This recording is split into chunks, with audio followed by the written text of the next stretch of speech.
Good evening. This regular meeting of the Socorro ISD Board of Trustees will come to order, please. The date is Wednesday, May 21st, 2025. The time is 6:03, and we have a confirmed quorum. And might I add, what a pleasure it is to see the full team of 8 up here.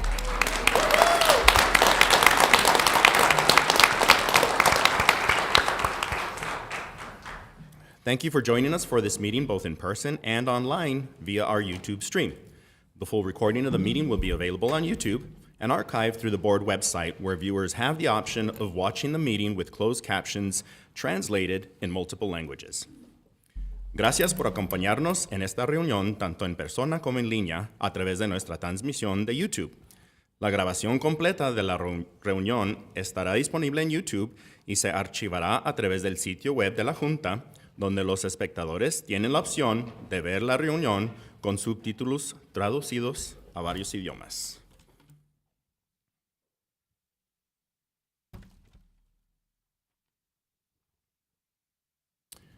One of our outstanding students from Montwood High School will lead us in the Pledge of Allegiance tonight.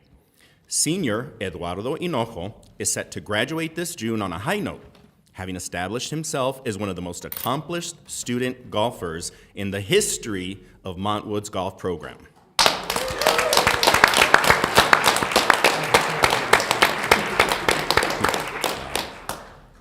For the third consecutive year, Eduardo advanced to the UIL 1-6A regional qualifier, making him the only student in the school's history to achieve this milestone. Additionally, this year, he earned his third 1-6A All-District Award and has been selected to the All-City Golf Team for the past 2 years.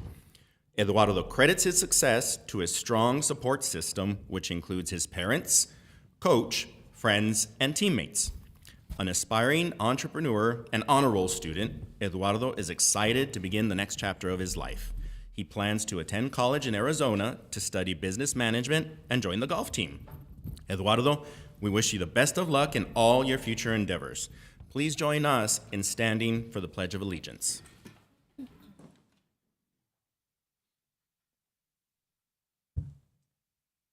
I pledge allegiance to the flag of the United States of America and to the republic for which it stands, one nation, under God, indivisible, with liberty and justice for all. Thank you, Eduardo. Let's give Eduardo another round of applause, please.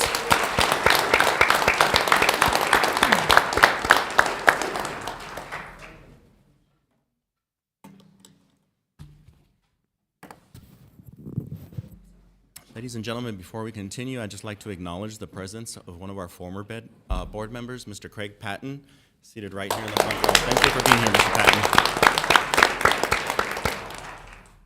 Continuing with our agenda then, Interim Superintendent's comments. Mr. Vasquez, please. Good evening, President Nahara, members of the board, and members of the community. I want to start by wishing Paul Guerra a very happy birthday. He's celebrating his birthday on Friday. So happy birthday. And like Mr. Nahara, I also want to welcome our new board members. So welcome to Mr. Rodriguez, Mr. Smith, and Mr. Woodcraft. We welcome you to the board, congratulating you on your victories, and congratulations to Mr. Guerra also on his victory and rejoining the board.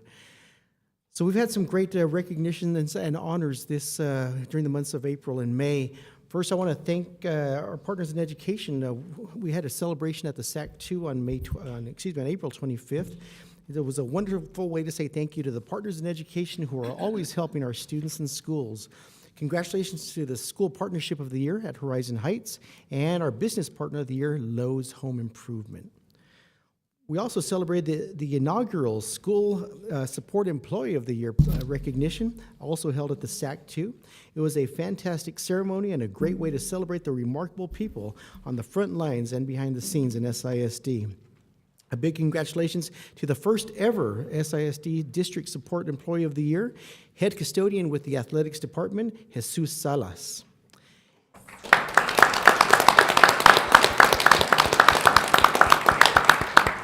And we had an incredible celebration at the SISD Teacher of the Year Gala on May the 9th at the Convention Center. I want to thank everybody who joined us that evening, and congratulations to all of the 2025 Campus Teachers of the Year and to the District Elementary and Secondary Teachers of the Year. They are Edith Miranda from Sergeant Duarte Elementary School and Michael Neff from Montwood High School.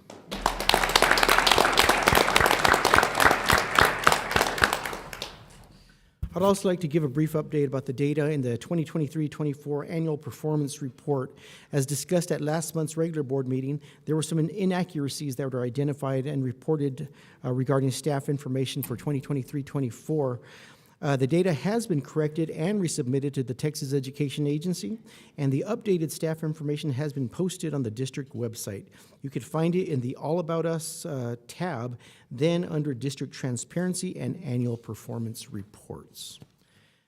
We have some upcoming events. On Monday, the May 26th, school will be closed in observance of Memorial Day. And the last day of school is coming up. It's June 5th, and that will be an early release for students and teachers. Graduations will be held on June 6th and 7th at the Don Haskins Center. I want to take this time to congratulate all of our graduates. Options High School and our community ed programs will have their completion ceremonies on June the 9th at SAC 2. And finally, I'm excited about this next event. We are going to have an SISD Recruitment and Enrollment Expo on June the 19th at SAC 2 from 6 p.m. to 10 p.m. We're inviting all parents and students in the El Paso region to learn about the great programs we have in SISD, and we'll be offering enrollment on site. Please come in. There's going to be some music by DJ Johnny Cage. We're going to have food trucks, raffles, a car show, and even some live music. So looking forward to that, and we invite everybody to attend. And this concludes my comments. Thank you, Mr. Vasquez. Continuing then with Board of Trustee business. Consider and take action to elect and install board officers for the Board of Trustees. We'll take these one at a time. The first one is Board President. I'd like to make a motion to pick Michael Nájera as board president. I second. A motion made by Mr. Guerra, seconded by Ms. Gardea. Any further discussion? I'd like to make a motion to nominate Ms. Macias as board president. Sorry, sir, we have a motion on the table. Do we have any other discussion? All those in favor? Aye. Aye. Opposed? Nay. The item passes. Continuing then with Board Vice President. I nominate Mr. Paul Guerra for Vice President. I second. I have a motion made by myself for Mr. Paul Guerra for Vice President, seconded by Ms. Gardea. Any further discussion? All those in favor? Aye. All those opposed? Item passes. All right. And finally, lastly, for Board Secretary. I'd like to make a motion to pick Maribel Macias as board secretary. Second. I have a motion made by Mr. Guerra for Ms. Maribel Macias for Board Secretary, second made by myself. Any further discussion?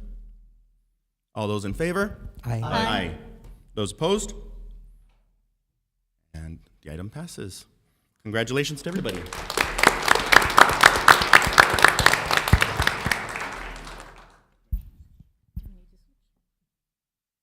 Continuing then with special presentations.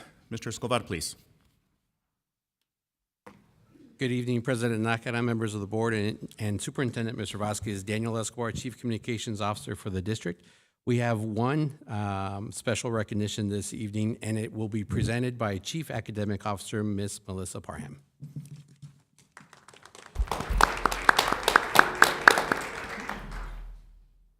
Good evening, Board of Trustees and Mr. Vasquez. I am honored to present this special recognition in honor of Socorro Independent School District for being the most recent school district in the country to earn the district STEM certification from the National Institute of STEM Certifications. Socorro ISD is the first district in West Texas and the only of 3 in the nation to earn the district STEM certification. The distinction recognizes SISD's strong commitment to excellence and innovation in the STEM education and demonstrates the district has met rigorous standards in integrating STEM into curriculum and culture. I am very proud of SISD's coalition, the principals, the faculty, and the staff at Contreras STEAM Academy, Sierra Vista STEAM Academy, and Montwood High School, for earning this prestigious recognition. It certainly shows their dedication and our commitment as a district to provide the best STEM education for all students so they are prepared to be successful in our technology-driven world. It has not been easy. There has been a lot of work put into this. There have been many, many long hours to earn this remarkable distinction. It is with tremendous honor that we put Socorro ISD in the national spotlight for an incredible collaboration and focus on STEM education. In July, we will have a special ceremony at SAC 2, including representation from the National Institute of STEM Education and all our STEM certified educators to celebrate this outstanding accomplishment. You will certainly be invited. Today, we have a special video presentation from Beth Pisno from the National Institute of STEM Education. Hello, Socorro ISD. I'm Dr. Beth Pesnell, a STEM leadership coach and advisor with the National Institute for STEM Education. And I had the privilege and great pleasure to support your journey over the past 3 years in becoming a certified district for STEM excellence. What an amazing journey this has been. And I wish I could be there with you in person to present this distinct honor to you and your leadership team. The National Certificate for STEM Excellence at the district level is the outcome of sustained, job-embedded professional learning focused on continually improving district-wide systems and structures that support STEM education for all students. As your STEM leadership advisor, I worked collaboratively with many of your district leaders who served as your STEM guiding coalition. They helped to develop and communicate a shared understanding of what STEM means, create a district-level STEM vision that provides direction and clarity for all stakeholders, and they established STEM goals and implemented action plans focused on selected STEM pathways.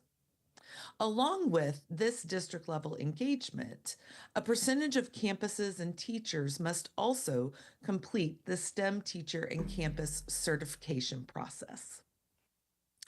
Socorro ISD embodies the spirit and essence of a district for STEM excellence. With your specialized campus programs, STEAM academies, the numerous nationally certified campuses of STEM excellence, the hundreds of teachers who are now STEM certified, and the focused leadership of your district's guiding coalition in the process, you are showing the world what it means to be a district for STEM excellence. I'm so proud of your accomplishments, your growth, and your vision for becoming national leaders in this process. You are the largest district in the nation and the third district in the state of Texas to receive this honor through the National Institute for STEM Education. You are truly living up to your vision of creating dynamic learners for tomorrow. Congratulations to all of you for this monumental accomplishment. You've earned this distinguished honor because of your commitment to ensuring all students are engaged in equitable and dynamic STEM education, and that they will become resilient, critical thinkers, and creative innovators, both in Socorro ISD and in their world beyond the classroom. I look forward to celebrating this honor with you in July. But take a moment now and soak it all in. You did it. May you continue to be a leader in STEM excellence in Texas and across the nation. Congratulations, Socorro ISD, Nationally Certified District for STEM Excellence.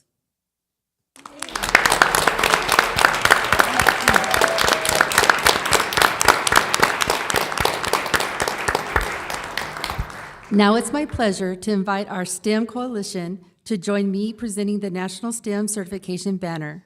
Board of Trustees and Mr. Vasquez, will you please step down to accept the banner and take a photo?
Awesome.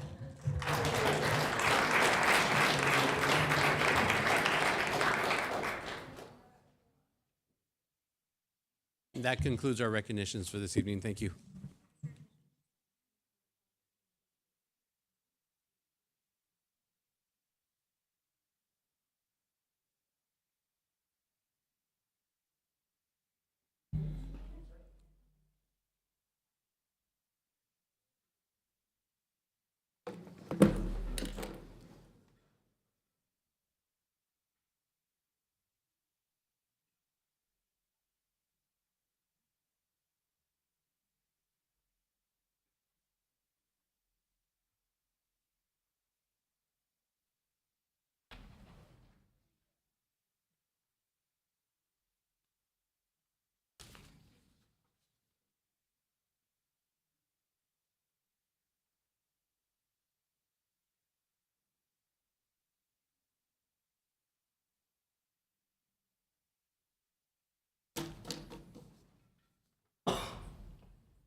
Continuing then with open forum. Each person who signed up was provided a copy of the open forum basic rules and advised when they signed up that policy BED applies to the process. Please respect the process during your presentation. As a reminder, each speaker is allowed 3 minutes. If you signed up for more than one item, in other words, specific to an agenda item, and we do have one person, you're allowed 5 minutes, and the speaker is allowed to choose how they would like to split that time. And then with our first speaker also tonight, we do have 2 speakers who signed up for translation services. Again, as a reminder, when we have requests submitted for a translation service, the speaker will come up, speak in their preferred language. They will be allowed the 3-minute time limit. Then the translator will come up, deliver the English translation to the board, and the translator will be provided the same 3 minutes. So it's 3 minutes for the speaker, 3 minutes for the translator. Continuing then with our first speaker, Cristina Sanchez, please.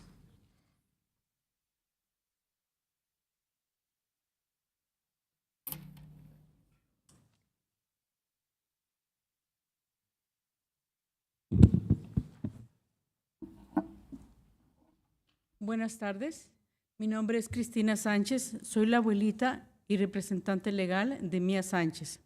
Ella estudia en el Dorado High School en el 12º grado en educación especial.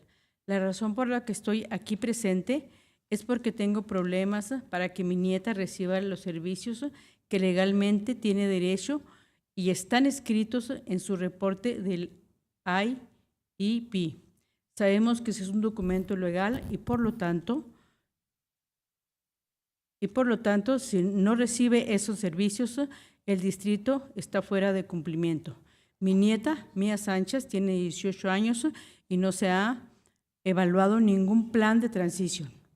Sé que por ley, cuando el estudiante cumple 14 años de edad, se tiene que desarrollar un plan de transición y esto no ha pasado con mi nieta Mía Sánchez. A mi nieta le están pidiendo que se gradúe porque llegó a la edad de los 18 años y las metas según se han cumplido. Mía no está preparada académicamente para que tener una vida de independiente. Por esta razón estoy pidiendo al equipo de IRD que mi hija Mía permanezca en el distrito escolar hasta los 22 años de edad y este derecho se me está negando. Los reportes del IEP son inconsistentes con lo que en realidad Mía puede hacer.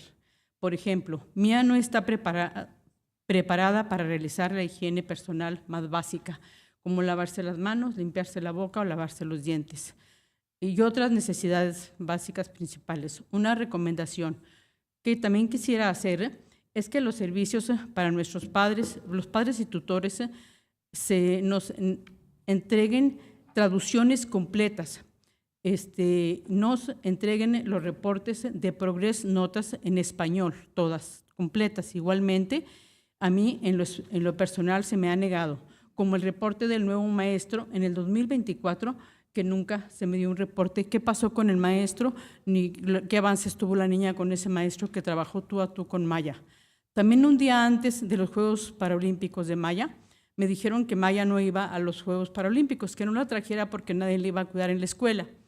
No la llevé. Al siguiente día fueron los Juegos Paralímpicos. Otros niños que tampoco firmaron para que participaran en los Juegos, sí estuvieron en los Juegos Paralímpicos. Entonces dije, ¿qué pasó con Maya? ¿Discriminación? Porque ella no asistió a los Juegos y no participó. Y otros niños que no firmaron, sí fueron a los Juegos Paralímpicos. Me sentí un poco mal porque dije, porque Maya no asistió. Porque le dijeron que no fuera, que porque nadie la podía cuidar en la escuela. Y otros niños sí asistieron. Muchísimas gracias por su atención.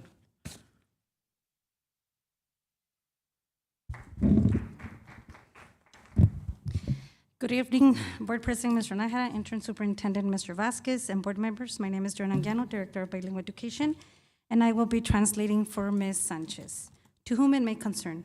My name is Cristina Sanchez, and I am the grandmother of legal guardian of Mia Sanchez. She is a 12th grade student at El Dorado High School in special education. The reason I am here today is because I have concerns with the accommodations in her IEP, her Individualized Educational Plan. We know that it's a legal document, and therefore, if she doesn't receive those services, the district is out of compliance. My granddaughter, Maya, is 18 years old and hasn't been assessed a transition plan. I know that by law, when a student turns 14, a transition plan must be developed, and this hasn't happened with my granddaughter, Mia. My granddaughter, Mia, is being asked to graduate because she reached the age of 18 and her goals have been met. Mia is not academically prepared for independent living. For this reason, I am asking the ARD team to allow my daughter, Mia, to remain in the school district until she is 22 years old, and this is a right that has been denied.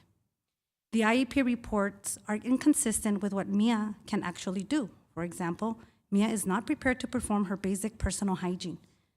In the IEP report, for example, like washing hands, her teeth, cleaning her face, and other needs. One recommendation I would like to make is that the service for us parents or guardians provide translations and that we receive progress reports in Spanish. Likewise, I personally have been denied the report card from the new teacher for the 2024 school year. Also, a day before the Socorro District Spring Games, I went to school and was told not to send Mia to school because there was no one to care for her, and Mia would not be participating in the games, and that saddened me. Later, I realized that other children did go to the games even though they did not participate, and I believe this is a discrimination against Mia. Thank you. Thank you. Mr. Vasquez, I know this would be the second communication that we got from Ms. Sanchez because I forwarded an email to you. Can you give them the board an update this Friday on the specific situation, please? We sure will. We're looking into it as we speak. Thank you, sir. Okay, our next speaker, same thing applies. Our second speaker requested translation services. Again, 3 minutes for the speaker, then 3 minutes for the translator. Araceli Nevares.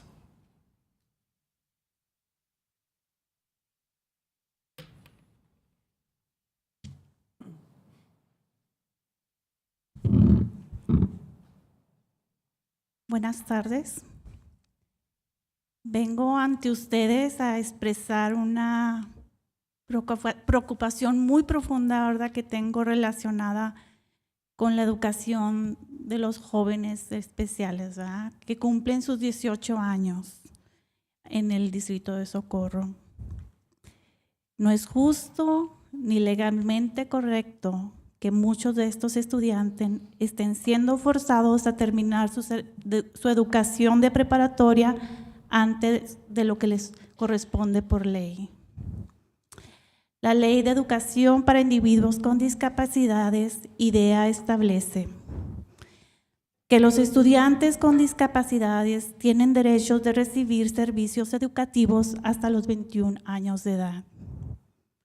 Para asegurar que estos jóvenes tengan acceso a una educación que los prepare, número uno, para el empleo, ¿verdad? Queremos que sean productivos, para que tengan una vida independiente.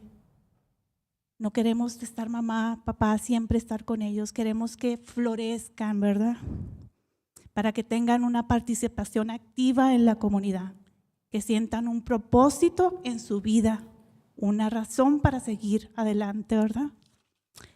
Lamentablemente esto no está sucediendo con estos jóvenes que no pueden participar en los programas de transición. Sabemos que hay jóvenes que pueden asistir a los programas de transición y hay unos que no, ¿verdad?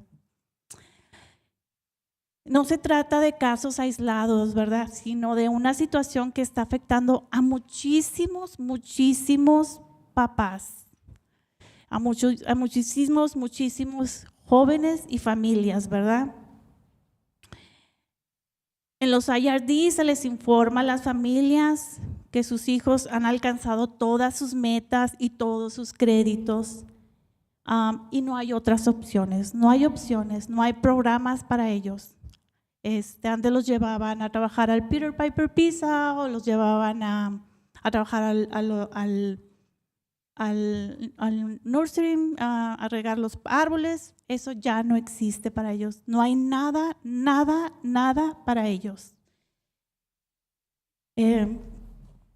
Los padres, confiados en que la escuela ha hecho todo lo posible, ¿verdad?, para ayudar a sus hijos, aceptan sin saber, con ignorancia, ¿verdad?, que no hay más opciones y aceptan lo que la escuela les dice, ¿verdad?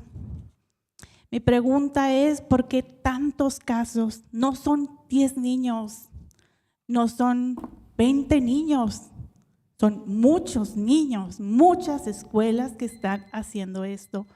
¿Es acaso porque el distrito está en bancarrota? Yo misma experimenté esta situación al preguntarle a la maestra de mi niño que si había alguna opción. Me dijo, en la escuela no tienen opción. Lo puede llevar a una guardería. Señora Nevares, ay, perdón, ya se le terminó el tiempo. Gracias.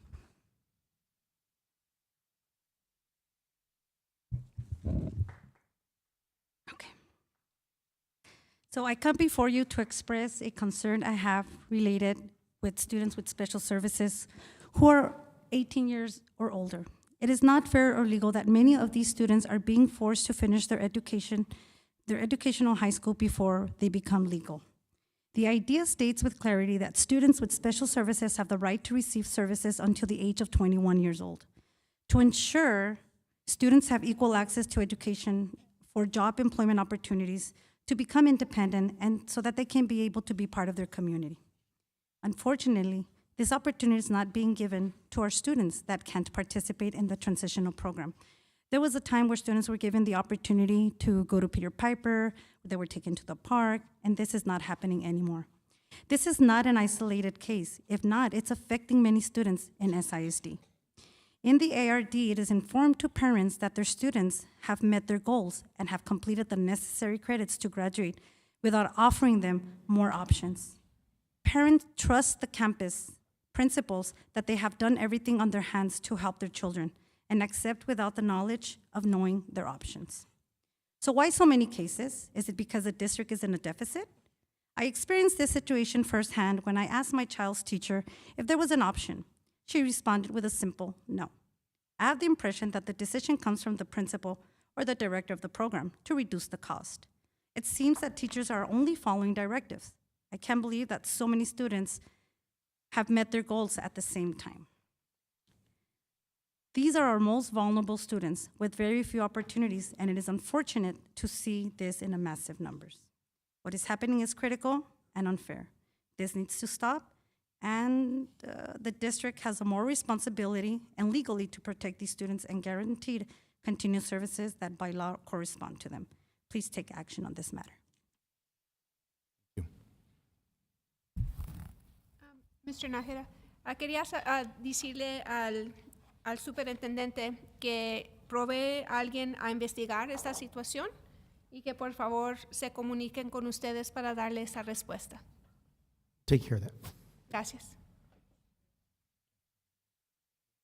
I said exactly what Mr. Nájera said in Spanish. Okay. Continue with our next speaker then. Rosie Perez, please.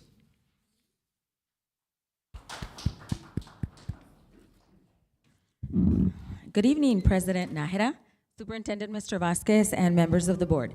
My name is Rosie Perez, and I am proud to represent the members of West Texas Alliance.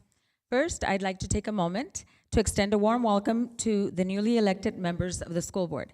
We are excited to have you join this important work, and we look forward to partnering with you in restoring stability and strength to our district, and in ensuring that our employees feel supported and valued throughout the process. At the March 6th board meeting, HR and Finance presented the separation incentive stipend, and a discussion was had regarding the 100 incentives that were offered. At that time, it was stated that if more than 100 employees came forward, the district would review the situation and consider adjustments to that number. I want to respectfully remind the board of that commitment and ask that this consideration be revisited, especially in light of the fact that not all employees who submitted resignations were approved for the stipend due to the specific criteria that were put in place by Human Resources. That means that more than 100 employees will be leaving the district, which would affect recurring expenditures. If there is still capacity, financial or logistical, to offer additional stipends, doing so could help the district in two very important ways. First, it could potentially save the job of another employee, possibly even one of those that spoke before you during the May 5th meeting. Every job saved is a life impacted, a classroom stabilized, and a signal to staff that this district is doing everything in its power to avoid unnecessary harm to its workforce.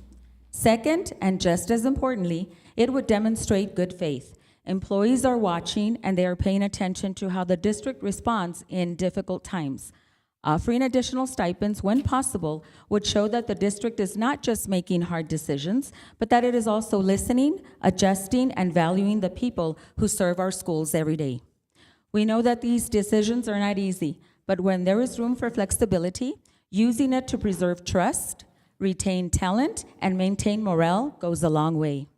We understand the challenges ahead, but we believe there are challenges we can face together with transparency, compassion, and a shared commitment to doing what's right for both our students and our employees.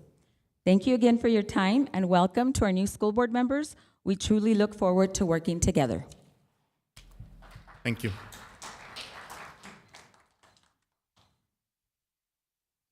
Mr. Vasquez, could you provide the board with an update of where we stand? Just based on the information, if we had any employees that actually submitted and did not get, didn't meet the deadline or met the deadline and didn't get paid, just to give us an update of where we stand? Absolutely, we'll take care of that. Thank you so much. Our next speaker, Philip Thomas Lane, please.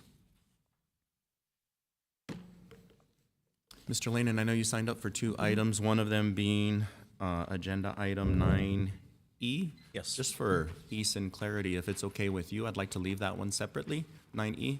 Sure. Okay, and how would you like to split your time, sir? 3 minutes now, 2 minutes for that. Thank you, sir. Absolutely. Board President Nájera, Interim Superintendent Mr. Vasquez, members of the board, my name is Philip Thomas Lane. I'm a resident of District 5.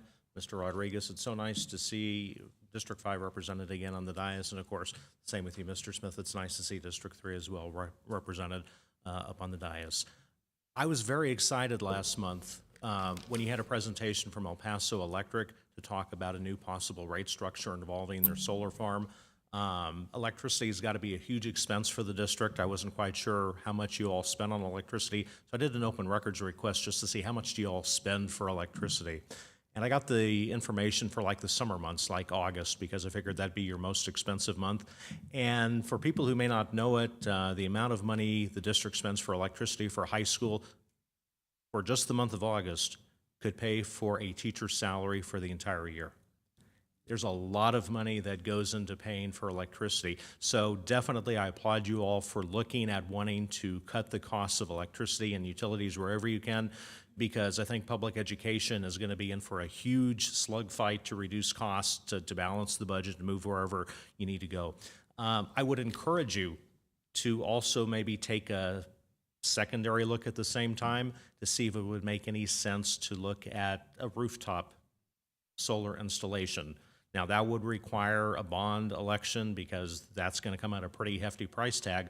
But what would be unique about that is you could move most of your electrical expenses off of your O&M budget, and it would be financed through debt. So that could be a possible way where you could free up some extra dollars for your operating budget, and that could be a really cool situation. Of course, that would require taxpayer approval. But I just wanted to bring that to your attention. Welcome new board members, and again, I'm so excited to see a full board up there. Thank you.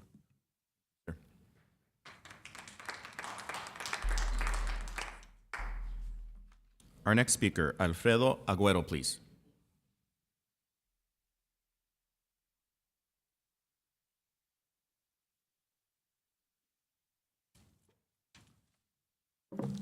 Good afternoon, everyone. My name is Alfredo Agüero, and I'm a community organizer, founder of Parent Support Group, Parents Empoderando Padres en Educación Especial.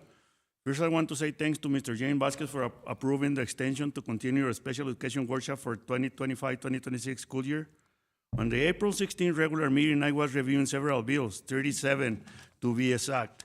Here's some. SB 1137 is related to handbook on parental rights in education and training, but also the requirements of parental rights on education for members of the board and trustees of a special district.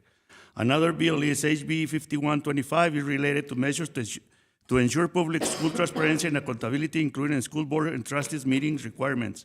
This bill reads, Section 11.0621B, the Board of Trustees of School Districts shall allow public comments on the beginning of each regular board meetings and address any issues raised during the public comments period under subdivision 2 during the same board meeting in which the issues was raised.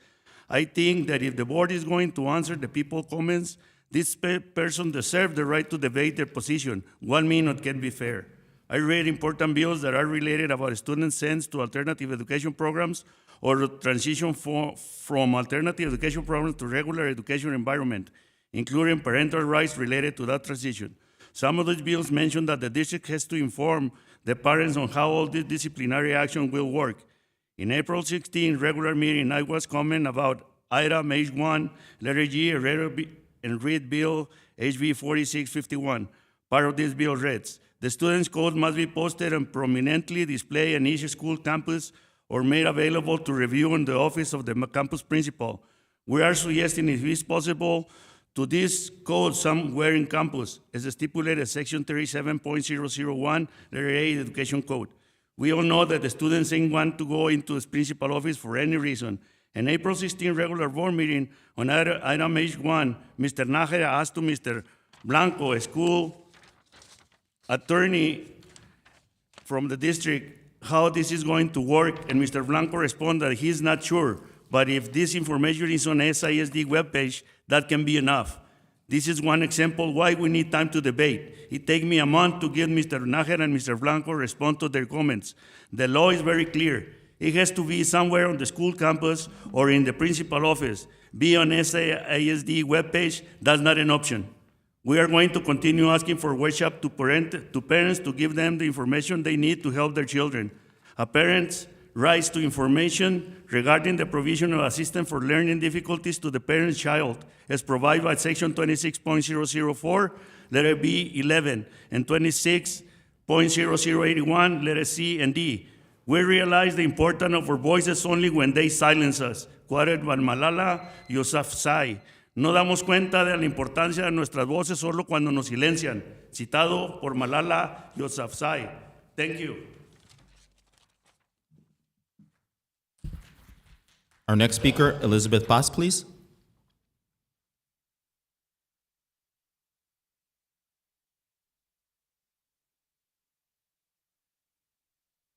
Good evening, Board and President.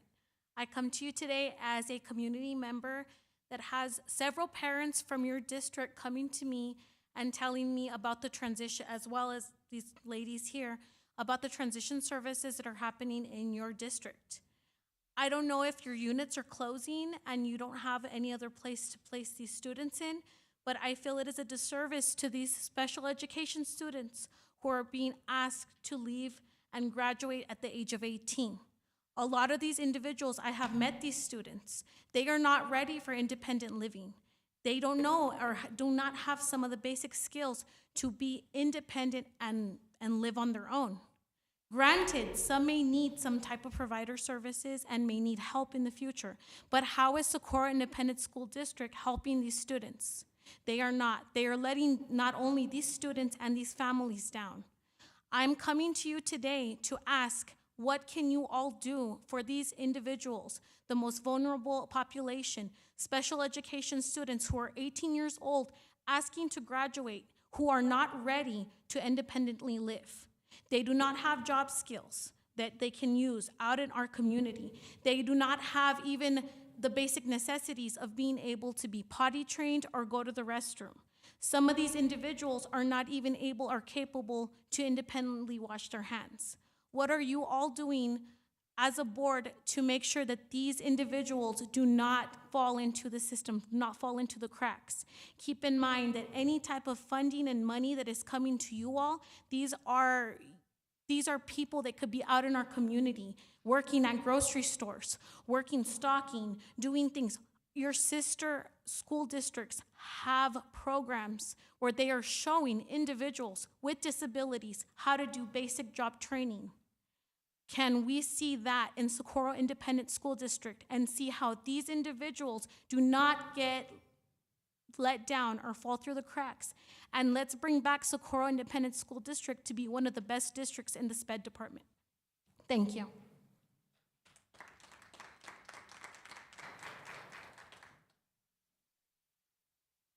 Our next speaker is Diana Serrano, please.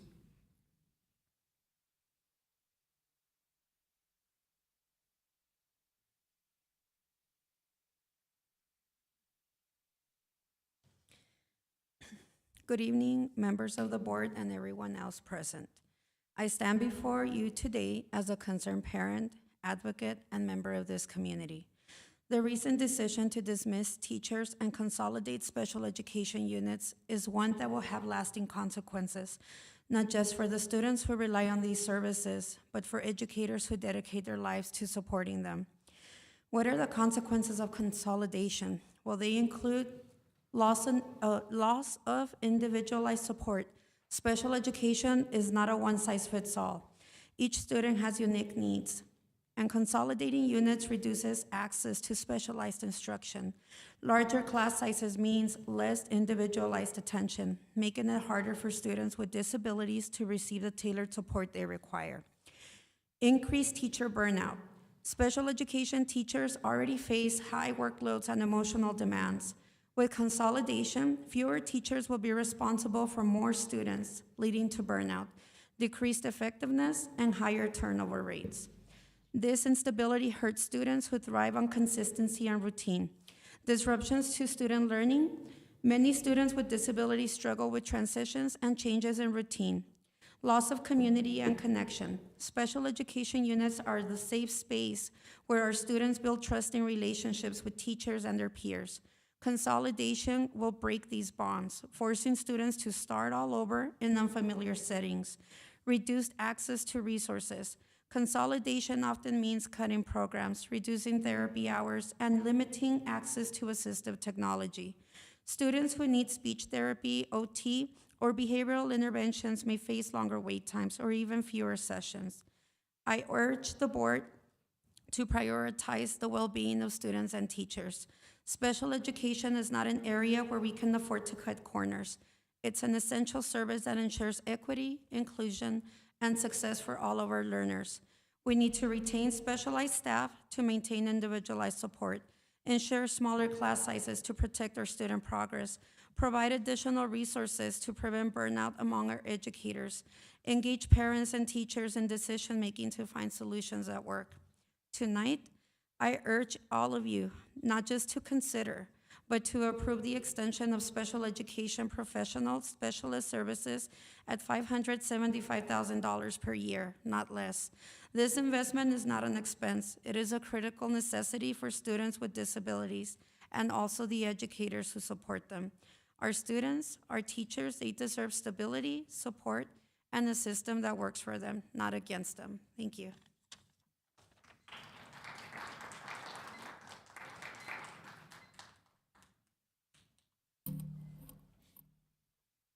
Our next speaker, Tommy Hill.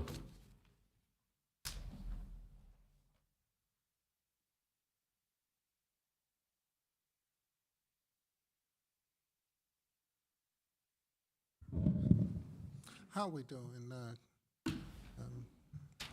It's good to see a full board up there. Mr. President, Michael Nahara, and the rest of the board. It's good to finally see the full thing up there.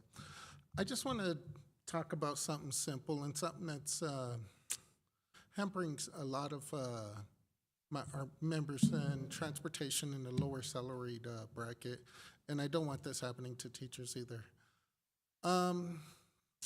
I know we asked what the cost was with a negative 1%, and I know that was just a conversational piece just to get the numbers. And it's basically the same thing as we go up 1% when we come to the financing. But that little thing kind of took a mental toll on certain people.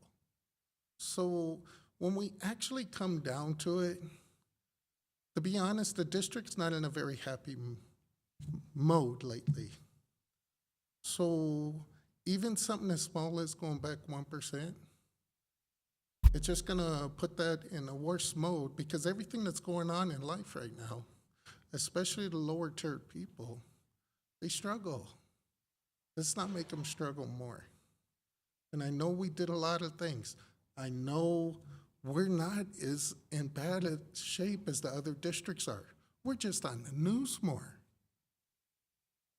We can stop from going backwards on that. If we got to do zero because the state didn't give us anything for this year, so be it. But don't go back negative when you do that, please, because you got a lot of people worried. And I know it's for nothing right now, and I know next month we got to make those decisions. But please think about it. You guys have a good day.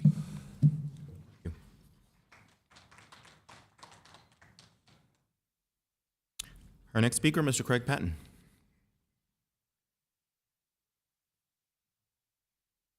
Good evening. See if it goes high enough. It's good to see you all. Congratulations, new board members, Mr. Vasquez, members of the board. My name is Craig Patton. I served on this board for 14 years. I listened on YouTube to some of the board meeting on Monday involving the superintendent search. That's why I'm out here. I understand, despite the fine job that Mr. Vasquez is doing as interim superintendent, that for the sake of complacency, or excuse me, for the sake of transparency, we need to have a superintendent search. I understand it's important, but equally important for the sake of transparency is to have community involvement, community engagement. And I heard Monday from your search firm that they thought it should all be confidential from the very beginning to the end. I vehemently disagree with that. I was on the board for 4 separate superintendent searches. Ultimately, we hired Dr. Duron, Dr. Atkinson, Dr. De La Torre, Dr. Espinosa. In all of those searches, community involvement, community engagement was involved in the process. When we narrowed the search down to the top 2 or 3, 4 candidates. It was always involved. And I believe we had 3 different search firms during those 4 searches, and none of those firms ever even remotely suggested that it all be confidential, that there not be any community engagement, not be any community involvement. I think it would be highly disrespectful to not involve the community in this process. I realize ultimately you select the superintendent, but the community, the voters, select you, board members. And again, I think it'd be very disrespectful to exclude them from this process.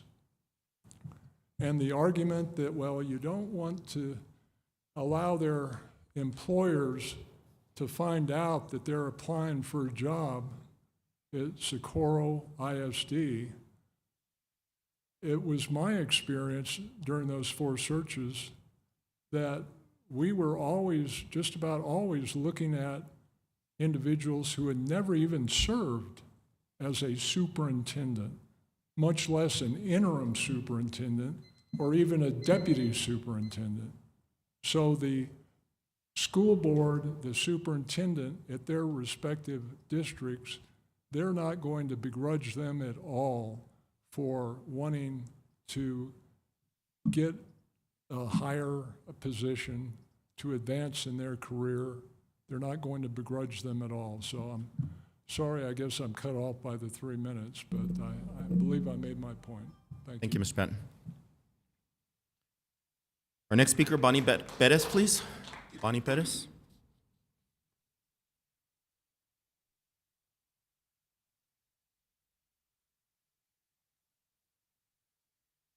Oh,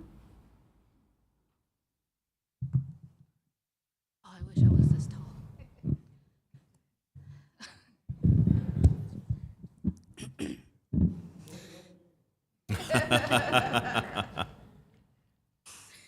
Okay. Good evening, Board President Nájera, Superintendent Vasquez, and board members of the board. Don't get me wrong.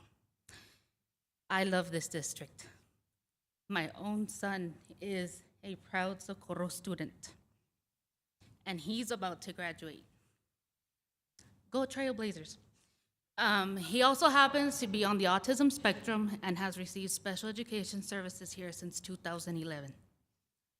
Over the years, we've been incredibly blessed with many Team Julians who have supported Julian, or as I call him, Don Julian, who saw his potential, helped him grow into the young man he is today. The good has outweighed the bad. But here's a question that keeps me up at night here in this district. Why do so many parents have to fight, not only to be heard, but to be understood at the ARD table? And that's one of their many battles. They're also fighting to understand what the ARD committee is telling them.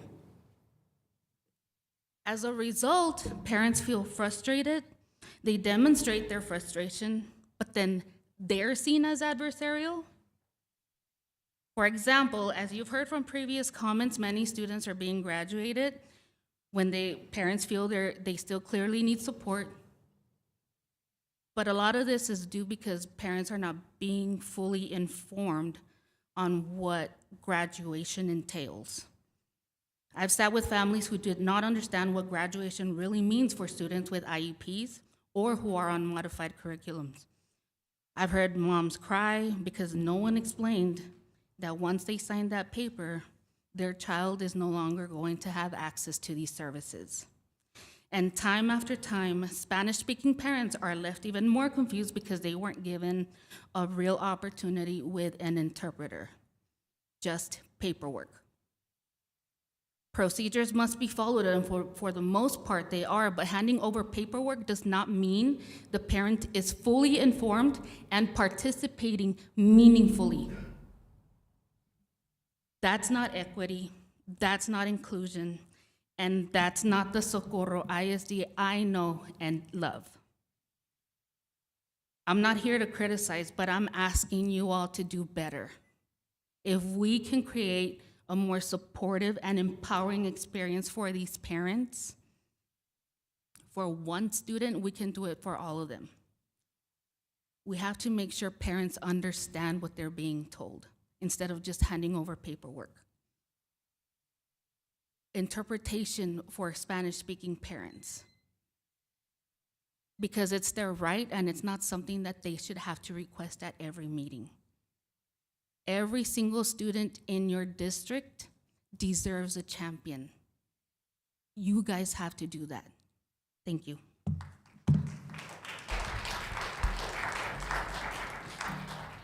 President Nahara, may I? So having just went through the ARD process with my son at Carrasco, when we got that invite, I don't believe I saw anything on there for translation services for that ARD meeting. Is there a way that we can look into providing that, just like we would for the board meeting for people that want to speak, sir? We could look to see what those options are available. Thank you, sir.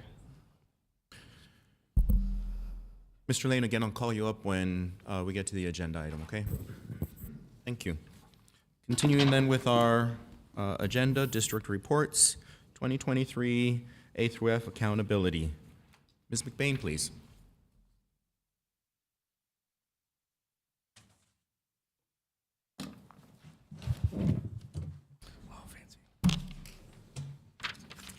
Good evening, Board President Nahara, members of the board, and Superintendent Vasquez. I'm Callie McBain, Director for Research and Evaluation. This presentation is on the 2023 A through F rating and accountability system that was released last month, almost 2 years late. The delay in the release was due to a court injunction that prohibited TEA from releasing the ratings. However, the case was dismissed and TEA released the ratings a few days later.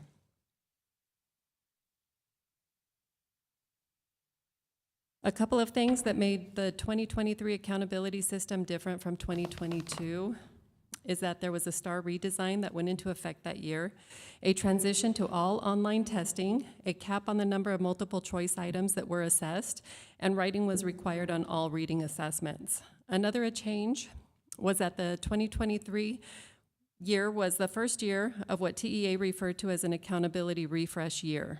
This meant that the structure of the accountability system remained the same as prior years. However, TEA increased targets on certain indicators. The indicators that they increased were college, career, and military readiness and the graduation rates. These two rates are based on lagging data, meaning that the class of 2022 is what was evaluated in 2023. Districts were informed of this change to these rate increases after the class that counts had graduated. Effectively, it can be compared to receiving the rules after the game was played. This was the basis for some school districts in Texas to file suit against TEA. The main contention being was the CCMR target increase from 60% for a district to get an A in CCMR to 88%, a 28-point increase. And graduation rate was without substantial impact, but that was also increased slightly. Despite these changes, the 2023 rating for the SISD remained a B, while other districts in the region and state dropped 1 to 2 letter grades.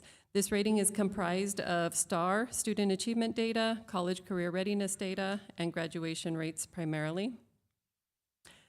This slide is STAR performance at the approaches grade level. It compares 2022 data in gray compared to 2023 data in blue. Socorro is on the left, Region 19 in the middle, and the state overall data is on the right. Socorro increased from 77% to 81%. Region and the state overall made gains, and their 2023 rates were at 78 and 76 respectively. At the meets performance level, Socorro increased 6 points to 52%. Region 19 and the state's 2023 rates were at 48 and 49% respectively. And finally, at Masters, there was a downward trend at the Masters performance level statewide, likely due to the STAR test redesign. Socorro was at 18%, down from 20%, and the region and the state's 2023 rates were at 17 and 20%. Total percent of graduates with CCMR credit was 68% for the class of 2022. Prior to the accountability refresh, that would have been high enough for an A in CCMR. Some of the high-quality CCMR points our class of 2022 graduates received, I've listed here. 31.5% of our students graduated with college course credit compared to the state at 24%. 32.4% earned an industry-based certification compared to the state at 27.1%. And 7.1% earned an associate's degree compared to the state rate of 2.5%.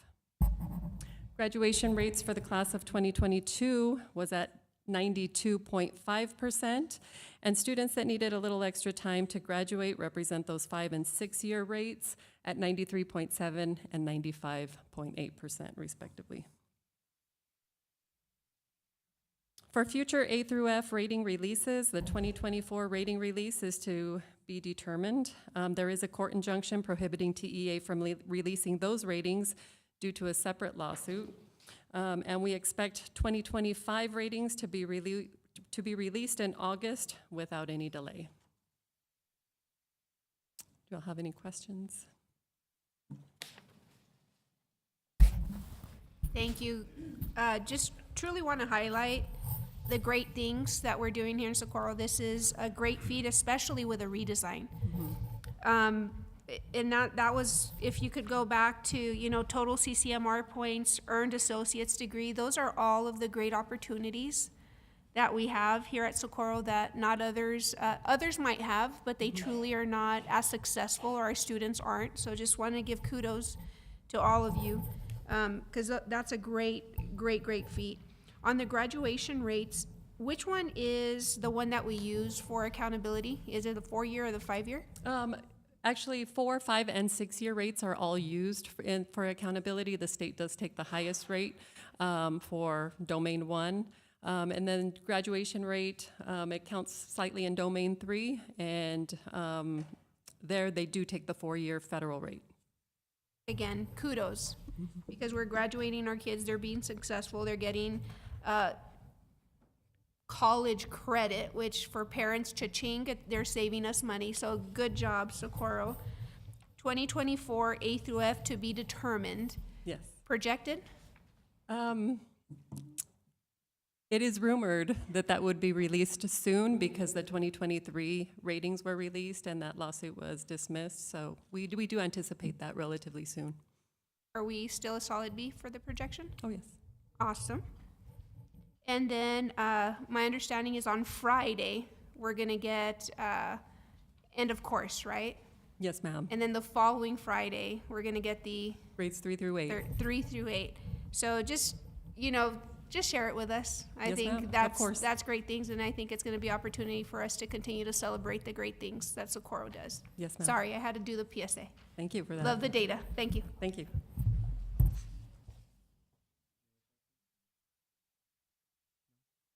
McBain, for the STAR performance, specifically the STAR at master's level, I know you mentioned that the test was changed, and I'm extremely impressed to see that in every area we exceed the state, except for that one. We still exceed Region 19, but we're 2 points below the state. Do you know if we're doing anything to improve there and hopefully achieve the state anytime soon? I appreciate that question, and this is data that is a couple years old, but I will go ahead and pass it over to Ms. Exensory, who can give you more information on that. Good evening, President Nahara, members of the board, and Superintendent Mr. Vasquez. I am happy to share that we are addressing rigor in our district, which really affects master's rates. This year with our instructional coaches, our SKY coaches, we worked to define what rigor is. We throw around the word rigor very easily, but we never really defined it for our staff. So working with our advanced academics department, we defined rigor as the use of inquiry-based and collaborative strategies to challenge and engage students in content, resulting in increasing levels of understanding. We also went a step further to analyze depth of knowledge, which are the different levels of thinking that are required of students. The basic level is kind of the just recall of facts, while it goes up to a level 4, which is to justify, to extend, and to create different thinking. And so that is actually now being built into our common assessments, where we are addressing the depths of knowledge. Thank you, Ms. Z. Thank you. No more questions. Thank you, Ms. McBain. Thank you. Moving on then, financial update as of March 31st, 2025. Mr. Solis.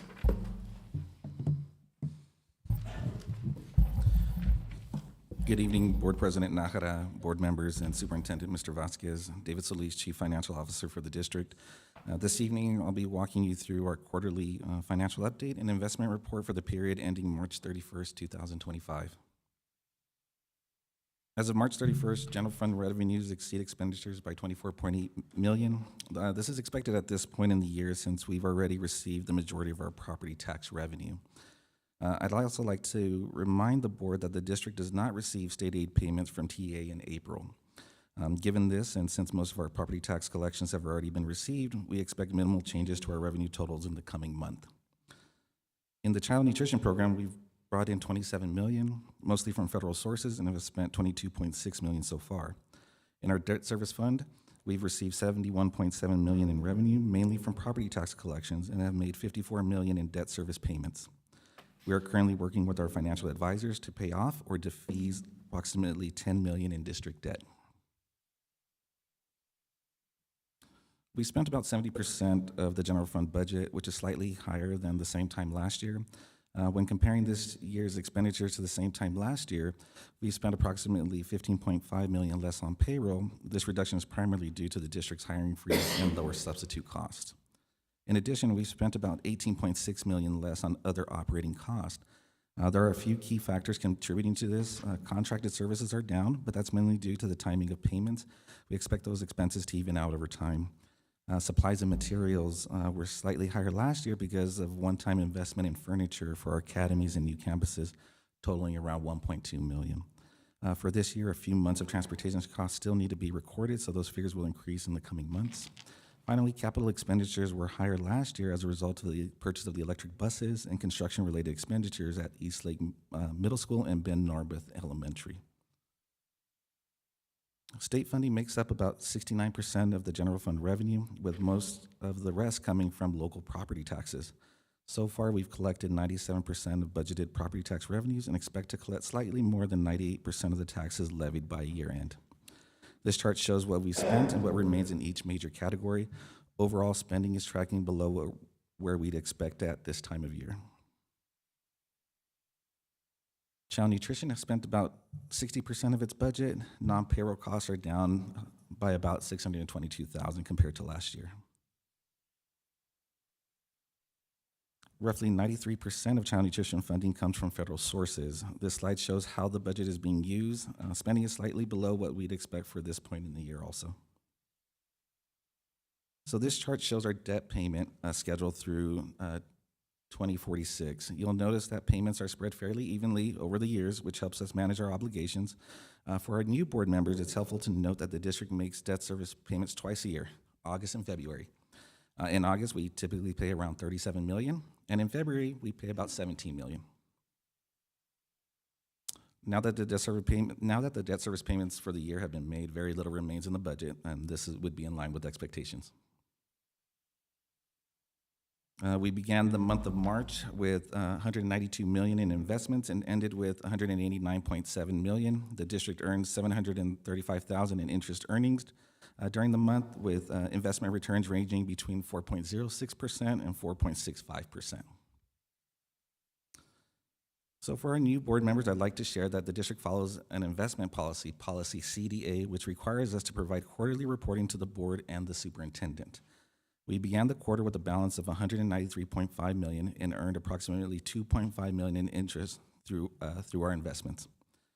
During the quarter, we collected $61.6 million in property taxes and also repaid the short-term note taken out in the previous quarter in the amount of $25.4 million to include interest. In addition, we received $9.1 million from a land sale, and finally, we made a $17.1 million debt service payment, fulfilling our scheduled financial obligations. At the end of the quarter, we had $189.7 million invested. About 87% of those funds are placed in investment pools, with 43% being represented by the general fund and 57% by the debt service fund. The general fund began the quarter with a balance of $93.6 million and earned about $1 million in interest earnings. During the quarter, the district collected $38.9 million in property taxes. We also repaid our short-term loan in the amount of $24.4 million. In addition to that, we received the $9.1 million from the land sale, and we transferred $1.6 million to the construction fund as part of the prior year land sale and exchange agreement. As a payment class 1 district, we receive state aid on a fixed schedule. So what that means is we get 10% of our foundation payments in most months, 15% in September, 5% in February, and we receive no state payments in the months of April and August. When it comes to how our funds are invested, 77% of general fund balances are invested in pools, and the remaining 23% is held in our Wells Fargo bank account. By the end of the quarter, the general fund balance has decreased to $81.5 million. The debt service fund began the quarter with a balance of $98.6 million and earned approximately $1.4 million in interest from investments. During the quarter, we collected $22.7 million in property taxes, which, like the general fund, are primarily received between December and February. We also made our final debt service payment of $17.1 million for the year. And unlike the foundation school program, state aid for debt service is received just once a year, usually in November or December, rather than on a monthly schedule. As of March 31st, 94% of debt service fund investment were placed in various investment pools, and we had 2 short-term investments mature during the quarter. We ended the quarter with a balance of $105.5 million, and we are currently working towards defeasing approximately $10 million in debt before the end of the year. The construction fund began the quarter with a balance of $1.2 million and earned approximately $30,000 in interest during the period. During the quarter, we did transfer the $1.6 million into the fund, and that was related to a prior year land sale and exchange. All construction fund balances are fully invested in pools, with 67% currently placed in Texas Fit. The following funds saw minimal changes this quarter, mostly from investment earnings. The food service fund began with $1,187. It earned $13 in interest and ended with $1,200. The workers' compensation fund began with $1,434, earned $16 in interest, and ended with a balance of $1,450. And finally, our health fund began with a balance of $9,589, earned $103 in interest, and ended with a balance of $9,693. This slide provides an overview of the internal service funds, which include the print shop, workers' compensation, and the health fund. Currently, the health fund is showing a $14 million deficit, and we anticipate the need to transfer approximately $11.4 million from the general fund by the end of the year to cover the fund shortfall. As Mr. Vasquez noted during Monday's workshop, our immediate and long-term goal is to make this fund self-sustaining. To do that, there are 2 key challenges we need to address moving forward. The first challenge is ensuring that contributions, both employer and employee, are sufficient to cover the actual cost of the health plan. This year, employer contributions decreased to $555 per month per employee, and as part of that plan redesign, employee premiums increased. These changes have resulted in a decrease in revenue by $1.3 million compared to last year. Given the position of the fund, we need to consider making considerable adjustments to premiums and future plan design changes. The second challenge in redesigning the health plan is to better manage and control rising health care costs. To date, the district has spent $1 million more than this time last year. In addition to premium adjustments, we will also need to consider making additional structural changes to the current health plan design in the future. So that concludes the financial update and investment report for the quarter ending March 31st, 2025. We'll continue providing monthly updates and quarterly presentations to keep the board and community informed of the district's financial position. And with that, I will take any questions that you might have. Questions? Healthcare fund, I know that's on all of our minds, so I want you to teach us.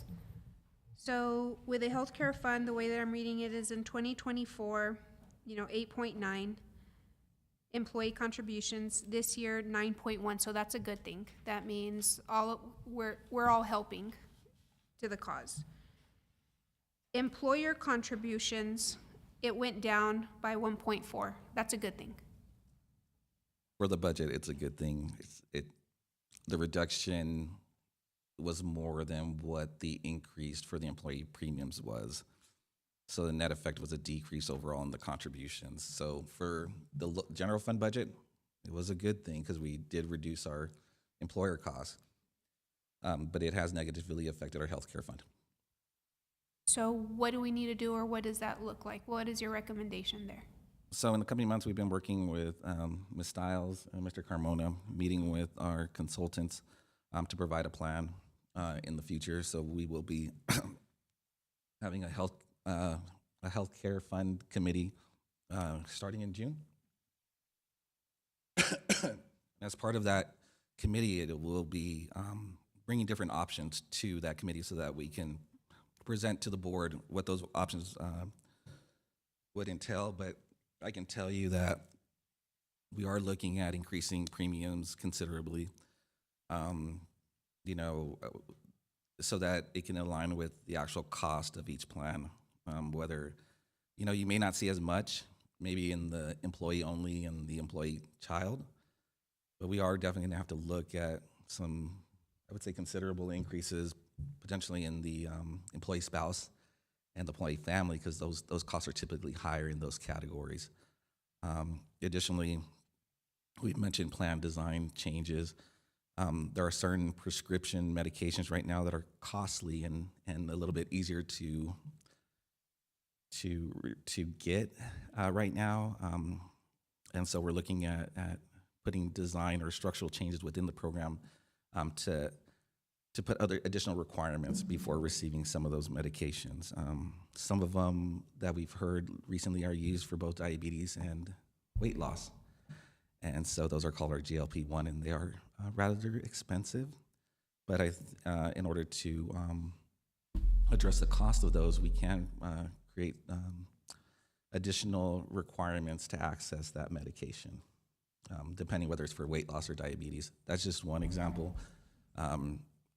As I mentioned, Ms. Stiles and I will be, and Mr. Carmona will be working with the committee so that we can provide those plan design changes for you in the upcoming months. So when do you foresee that information coming to the board? And by when will you need any type of decision from us? Good evening, President Nájera, members of the board, and Superintendent. Mr. Vasquez, I'm Selena Stiles, the Chief Human Resources Officer for the district. So right now we're kind of trying to set the groundwork with our consultant, kind of tell them where we want to close that gap so that they can provide us with options. The purpose of the committee is to share what that gap looks like. And right now we're projecting 10 million. That's the gap we want to close. And what our options will be. And the committee will consist of employees throughout the district so that they have a say in what that looks like and what that recommendation is. Our plan is to bring a recommendation to you by August. We can probably provide updates throughout because I know Mr. Carmona wants to start earlier, as early as September with some of that information. And part of the process will be informational meetings, that kind of thing. I value that timeline. That way it gives everybody opportunities to go learn, give us feedback so that we make an informed decision. Yes, ma'am. Thank you. I have a question regarding the committee. Yes. You did mention that it was going to be comprised of district employees. Yes. Can you give some insight in terms of, not necessarily who, but their line of work and their expertise, just to get a better understanding of what's going to be coming out of this? So we try to include employees from all different levels.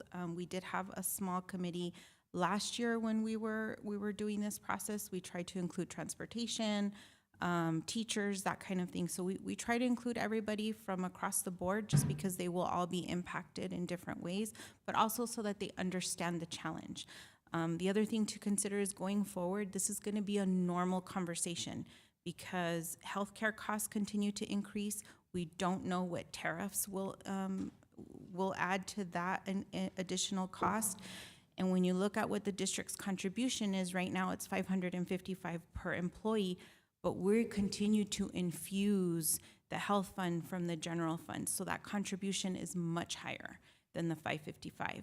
So it will just consist of different employees across the district.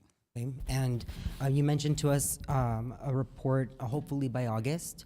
The frequency of when the committee will meet, and how So many times we're do you all expect to convene? So we're hoping to start the committees in June and start with at least 2 meetings because we know also people are out on break. So I don't want to inconvenience anybody too much.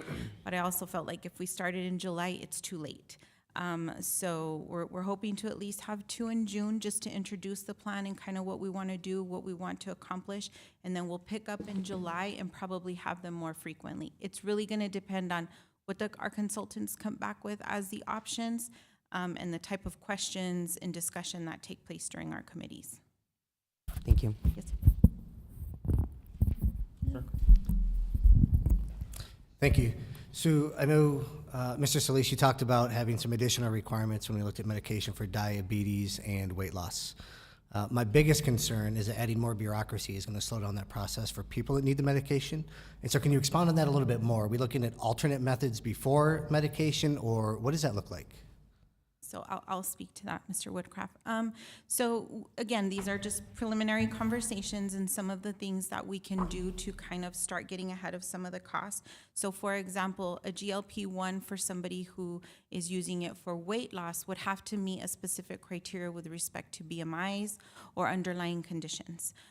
We want to avoid somebody trying to take it for 8 weeks because they have a wedding coming up. In other words, it's to eliminate abuse of the drug. Not that we by any means want to, I know we discussed in cabinet, we're not doctors and we don't want to be the ones to make a determination on whether or not somebody needs a medication. And so working with our consultants and their recommendations on some of the programs they see on how they qualify for some of these, specifically with the diabetes portion of it, it will be kind of like a step therapy. They're going to want to see that they've exhausted other types of treatments before going directly to that. Those are some of the discussions right now. Nothing has been decided, nothing has been approved or anything. It's just part of the discussion. That's excellent. And I think as we go through that process of looking at alternate methods before medication, if we're asking for folks to see a nutritionist for weight loss or diabetes, hopefully that's going to be covered under that insurance plan already that we offer, and it's not incurring an out-of-pocket expense. So that was my concern. Thank you very much. Yes, sir. Mr. Solis, just an observation, in looking at the healthcare fund revenue and costs, I see that clinic earnings are down, as are clinic costs and pharmacy costs. Does that mean that the clinic utilization continues to decrease? Some of the cost is related to staffing. So we have, how many is it, Selena, right now?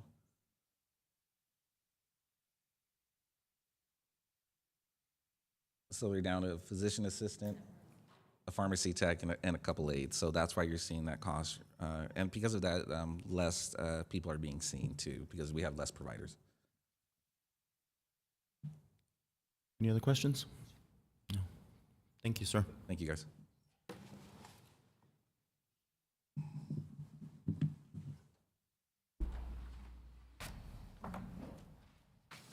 Moving on then, we have the TEA Conservator Executive Summary Report. Dr. Hinojosa and Mr. Kim. Mr. President, members of the board, Mr. Superintendent, Michael Hinojosa, a conservator with the state. Andrew Kim will also help me present. Congratulations, board members, I think. It sure is great to see a full board, but boy, you have some big challenges and some big opportunities right in front of you.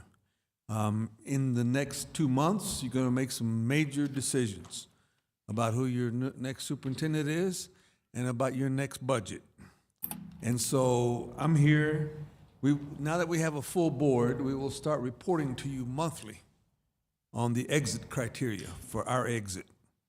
And so we will organize it. We will be brief. We will cover the high-level stuff, and then we'll tell you what's coming. And about every time we'll have about 4 items to report on. Very little of it will be a surprise to you because you've been knee-deep in the middle of it. However, we need to start planning for what it's going to require for the state to exit your local district. And we need to be methodical about it. And we don't know what we don't know. and we'll learn things as we go. And every quarter, we'll pierce the next quarter, and things will become much more clear. So just hang with us. That's called strategic thinking and executing. So first slide, current update, you've lived it. The exit criteria is the superintendent search and coaching. And this week, you're going to have a lot of meetings this month. This week, earlier in the week, you participated in your Team of 8 training, and I really appreciate the board's authentic participation.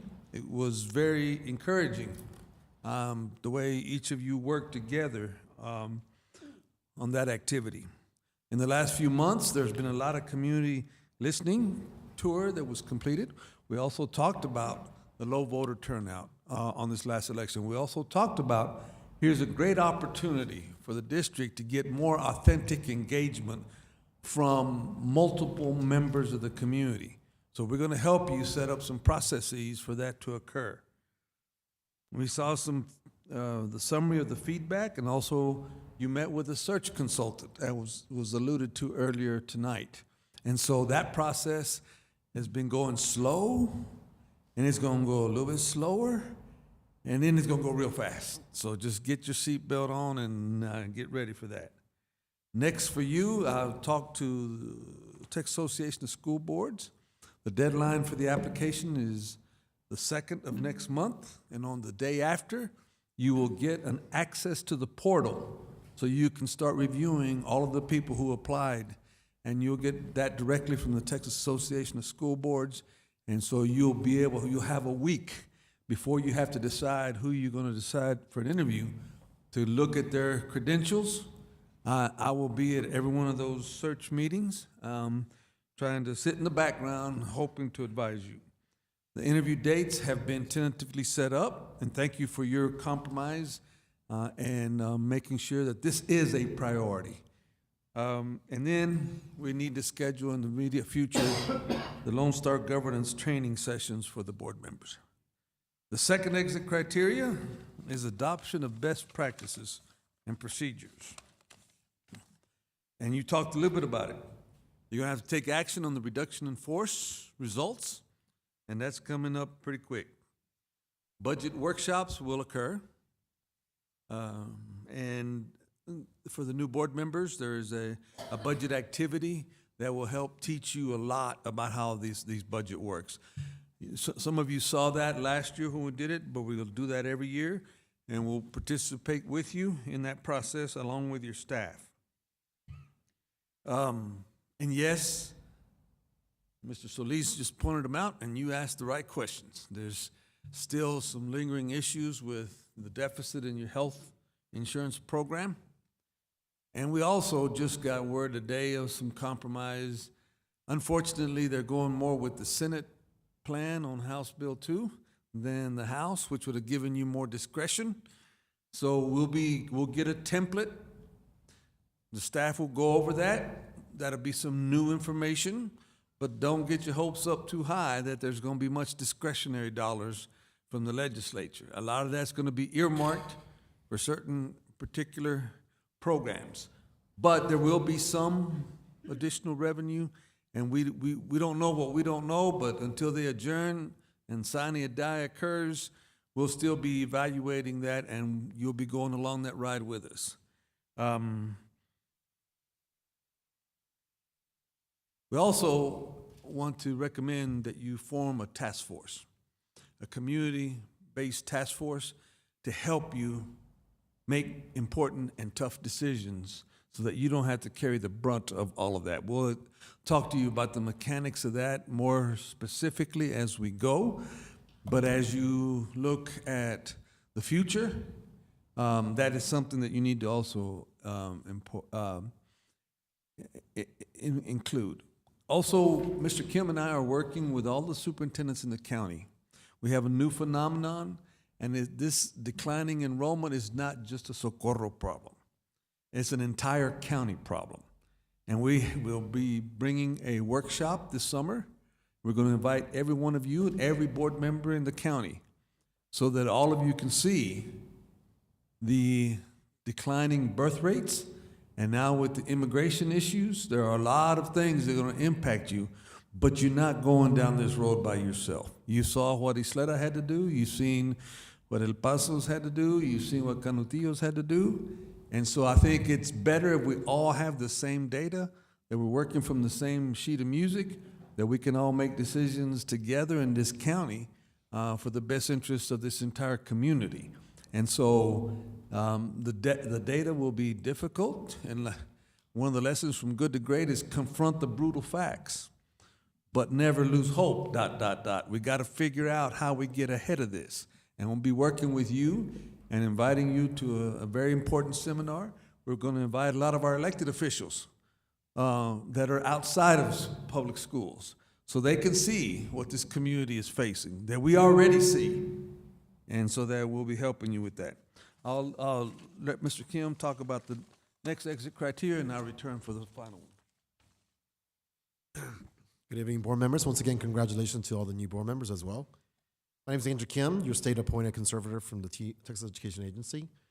The next exit criteria is a tranche of what's known as continuous improvement process. Once again, as Dr. Hinosa just mentioned, we're hitting sort of the highlights. Certainly, there are little details that goes with that.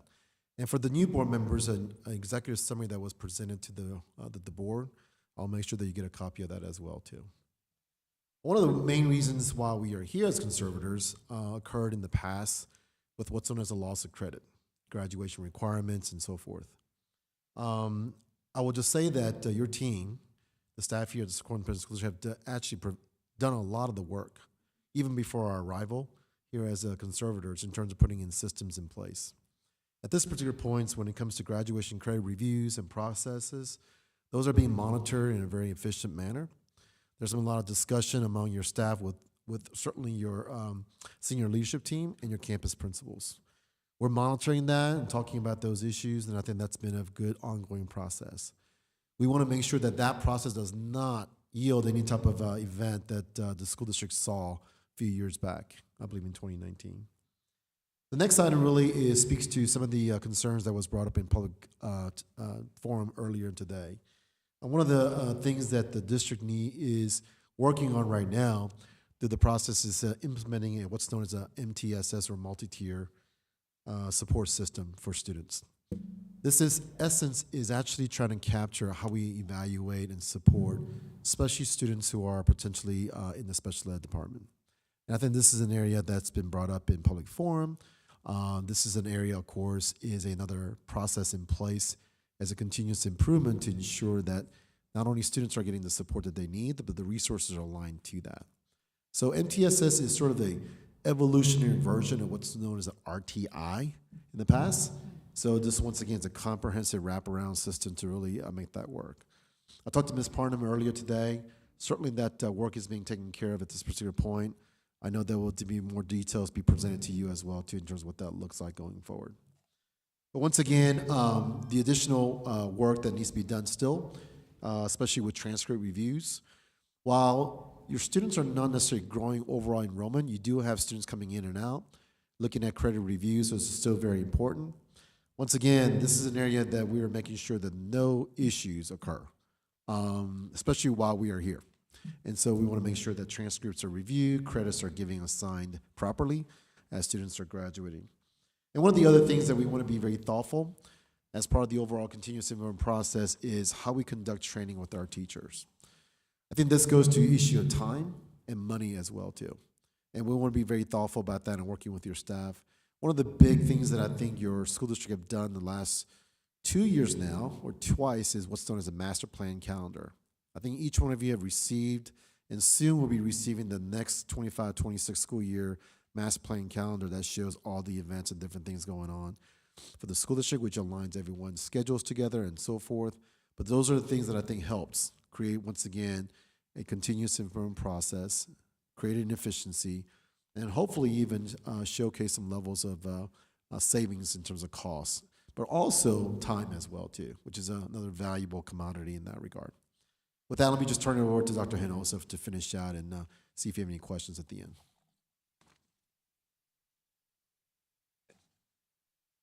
The last exit criteria is communication, parent involvement, and actually in the process of developing a robust customer service model. Your cabinet received a presentation this weekend. Your superintendent was in a session along with a lot of your principals on a customer service model. When I was Region 19 Education Service Center back in the 90s, I developed one. I took it all over every state, every district, and then we had some partners that made it really robust. And so it is something that's going to take some time and resources to execute, but the staff is making sure that that occurs. Good things happen by design, not by accident.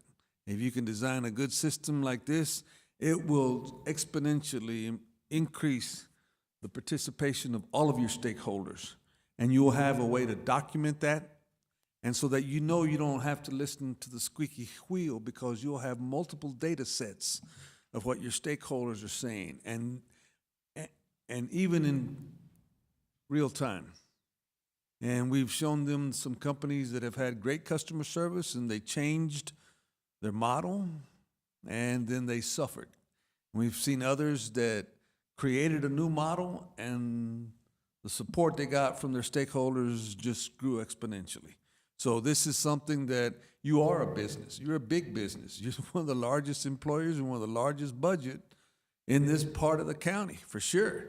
And so some of these best business practices can help you gain support from your stakeholders. If you want their support at the ballot box, then you have to show good faith effort that you're going to listen to them in an organized, sophisticated way, and we'll help you with that customer service model to come. That concludes our report. We'll be glad to answer any questions that you may have. Questions? I do want to emphasize an important point that I think you made, Mr. Hinojosa, about delivering exceptional customer service. I think that is exactly what we heard a lot during public comment today. I mean, that's something that I talked about with Interim Superintendent Vasquez when I initially first met with him. I think it's important for us to integrate the idea of constituent services, into the operations of what we do here, just to make sure that when folks raise serious concerns, and I'm not saying that it hasn't happened in the past, because I'm sure that it hasn't. I know that staff here at SISD is very incredible in terms of addressing concerns, getting back with individuals. But I want to make sure that we have a robust system where there is a case management system where all of the conversations that are taking place, whether it be over the phone or over email, are documented and can be tracked, and progress can be, there could be a paper trail. And one of the things that I mentioned to Mr. Vasquez is I also understand, being a previous caseworker myself, that oftentimes we cannot always deliver a favorable result, but as long as we exhaust our resources to make sure that we try our best, that's what we can do.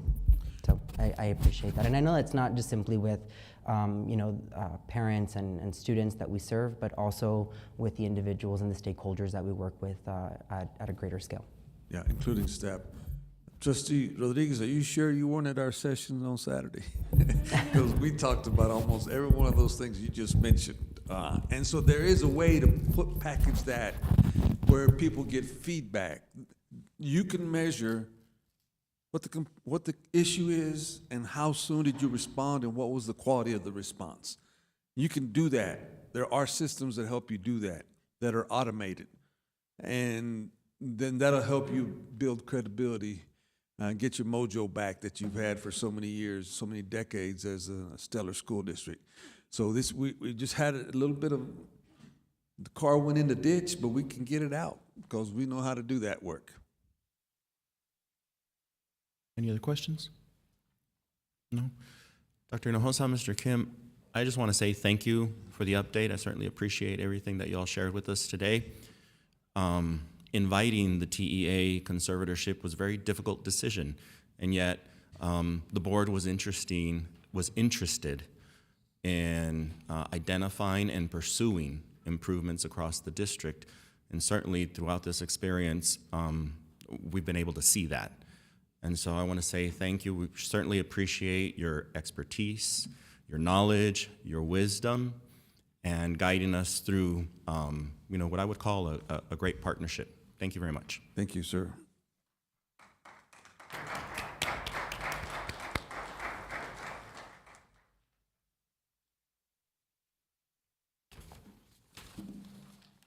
Continuing then, we have a consent agenda.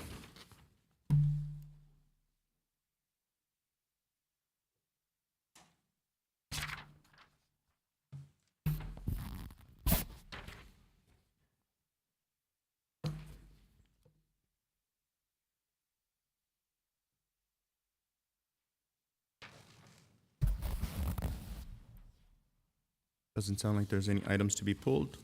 Make a motion to approve consent agenda? I second.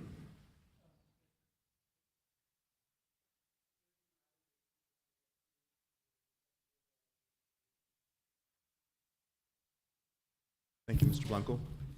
Oh, Aguero? 9E, it's new business, it's not consent? No. No, there's another? Have that one.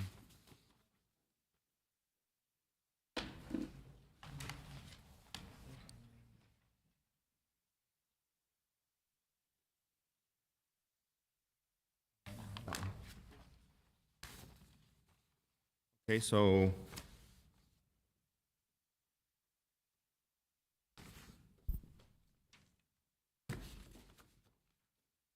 do we need to retract the motion? Ms. Macias seconded.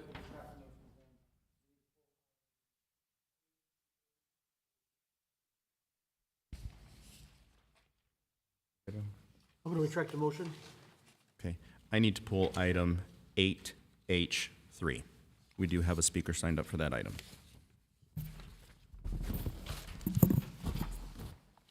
Motion to approve all items except for 8H3. Second.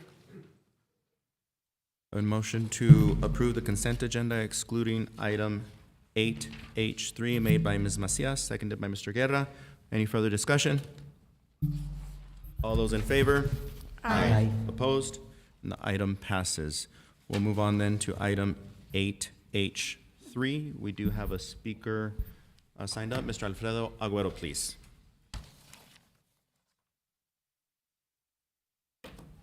Mr. Aguero, while you're making your way up, my apologies for not having called you sooner. I also did not give you an explanation as to what the expectation for time was. And so because I did not do that, I will allow you 3 minutes for this particular item as well. That's fine. Thank you. Good afternoon again. My name is Alfredo Agüero, and I'm a community organizer on special education and social justice. Item H, number 3, frontline Medicaid billing management. Regarding to this item, I have questions. I know that the district has the right to request reimbursement for Medicaid for health-related services if they provide them. But what happens when the student is not getting what is written on the IEP report? An example is when the students have a transition plan, the ARD team included services that can be reimbursed through state Medicaid, such as physical therapy, speech therapy, occupational therapy, etc., based on each student needs. Again, my question is, what happened to the money the district received from the states for these services that aren't provided, but which they seek reimbursement for Medicaid? We have 2 students in the El Dorado SISD who haven't even had a transition plan developed. One of them was already heard. Are the comments from the tutor, Ms. Sanchez. Parents has to know that the Medicaid number is not required to get into the special education program. Please, parents with special kids needs help to learn their rights, and the special education department is not helping. The special education workshops are for selected parents. I'm not authorized to participate only because I question when the information they are given is wrong on their presentations. To attend these workshops, parents need to provide a student's ID.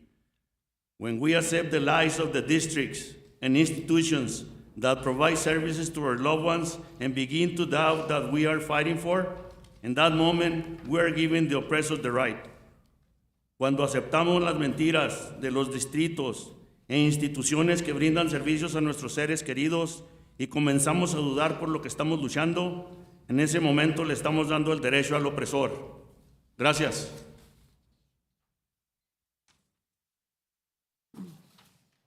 All right then, so motion to approve item 8H3.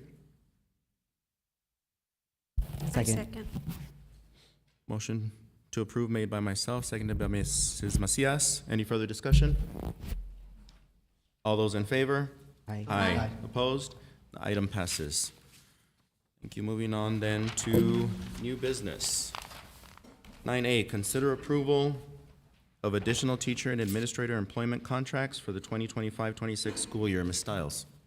Hi, good evening again, President Nájera, members of the board, and Superintendent Mr. Vasquez. I'm Selena Stiles, Chief Human Resources Officer for the district. And this evening, I will be requesting your approval of additional employment contracts.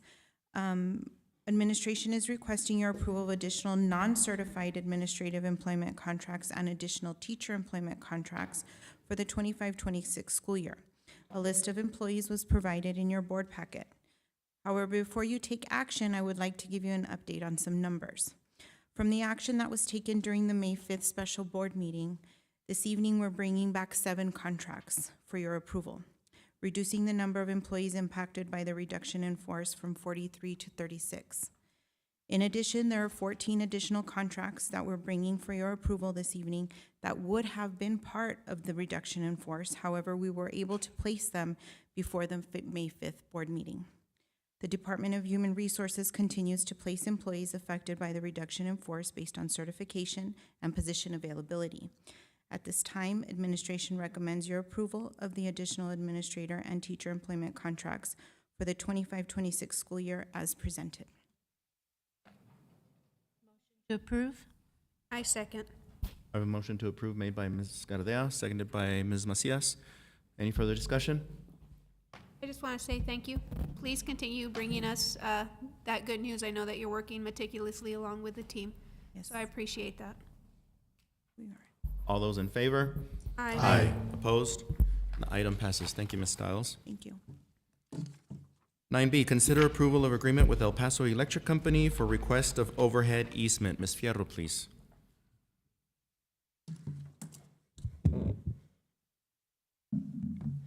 Good evening, Board President Nájera, members of the board, Superintendent Mr. Vasquez.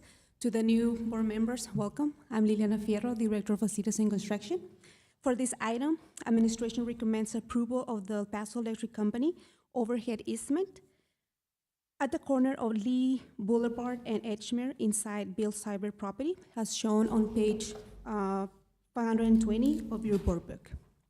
I'll be happy to answer any questions that you may have. Questions? Looking at the layout, when I was reviewing the packet, this is really just kind of cutting a corner of a parking lot, correct? And so we're just- Yes, but the parking lot will not be affected at all. Okay, yeah, it didn't look like there was any impact on there. I just wanted to make sure, looking at the diagram. Yes, sir. Thank you. You're welcome. Motion to approve. Second? I have a motion to approve made by Ms. Macias, seconded by Ms. Gardea. Any further discussion? All those in favor? Aye. All those against? And the item passes. Thank you, Ms. Fierro. Thank you. 9C, discussion and possible action to approve the remaining 2017 bond funds for the listed projects. Ms. Fierro and Mr. Carrasco. Good evening, Board President Nájera, members of the board, Mr. Vasquez. And this evening with me, it's going to be Mr. Carrasco, Director of Maintenance Department. And let me, right. So we're here to present an update on the 2017 bond fund balance and to share our recommendations for the allocation of the remaining funds. As of now, the bond fund reflects the following: construction balance, $428,891, and allocated interest as of April, $101,570.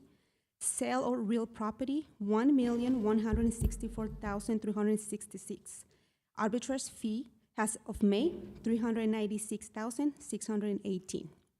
This brings the total estimated available balance to just under $1.8 million.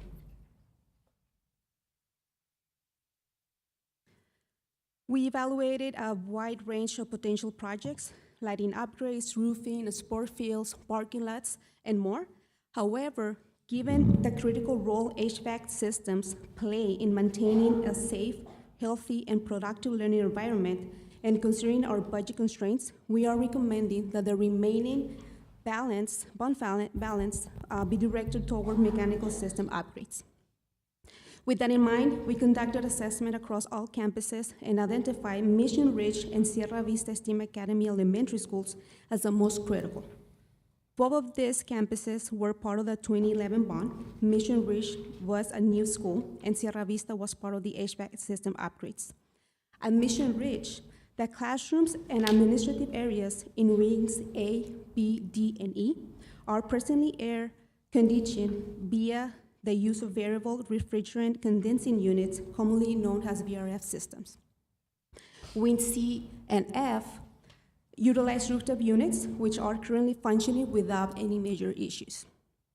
The life expectancy of VRF systems is typically between 10 and 15 years, while compressors themselves may last 10 to 15 years. The entire VRF system is expected to last between 10 and 20 years. This can vary based on factors like usage intensity, maintenance, and environmental conditions. Given the frequency of failures and the age of the system, we believe replacement is necessary. Sierra Vista uses a combination also of VRF systems and rooftop units, but different manufacturers. Unfortunately, the VR systems at Sierra Vista has been declared obsolete by the supplier, meaning the parts are no longer manufactured or supported. The most critical issues are in areas H, K, and M, with areas K and H being the highest priority due to persistent failures and rising maintenance costs. Moving on to the next slide, we'd like to share the current fiscal year expenses related to HVAC parts, repairs, and energy consumption for both Mission and Sierra Vista STEAM Academy. Mission Ridge has incurred $80,000 in parts and repair expenses, an estimated annual energy cost of about $30,000, which represents 40% of the campus's total energy consumption.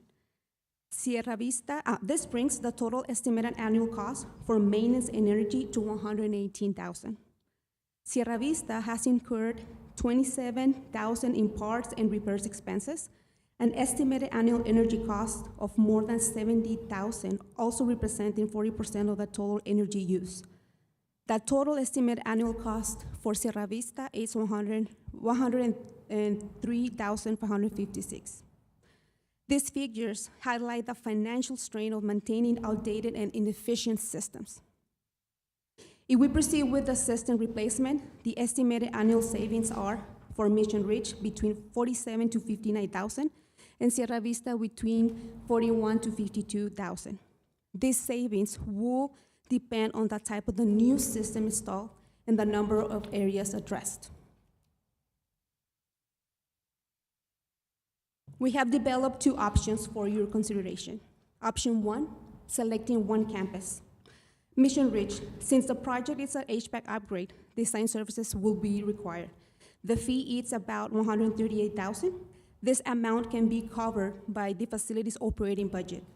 Construction cost, $1.7 million, amount that will be requested from the available bond funds, for a total estimated cost of $1.8 million for wings A, D, A, and B. Sierra Vista, for HVAC system replacement, the total estimated cost is about $1.1 million for areas K, H, J, and M. With the remaining bond funds, we could also address critical wing E at Mission Ridge. Option two, addressing critical areas at both campuses, which this option is recommended. Mission Ridge for wings E and D, project estimated cost $1.1 million. Sierra Vista for areas K and H, project estimated cost of $567,000. Total combined cost for Mission and Sierra, it's about $1.7 million. This option allows to maximize the impact of the available bond funds by addressing the most urgent needs for both campuses.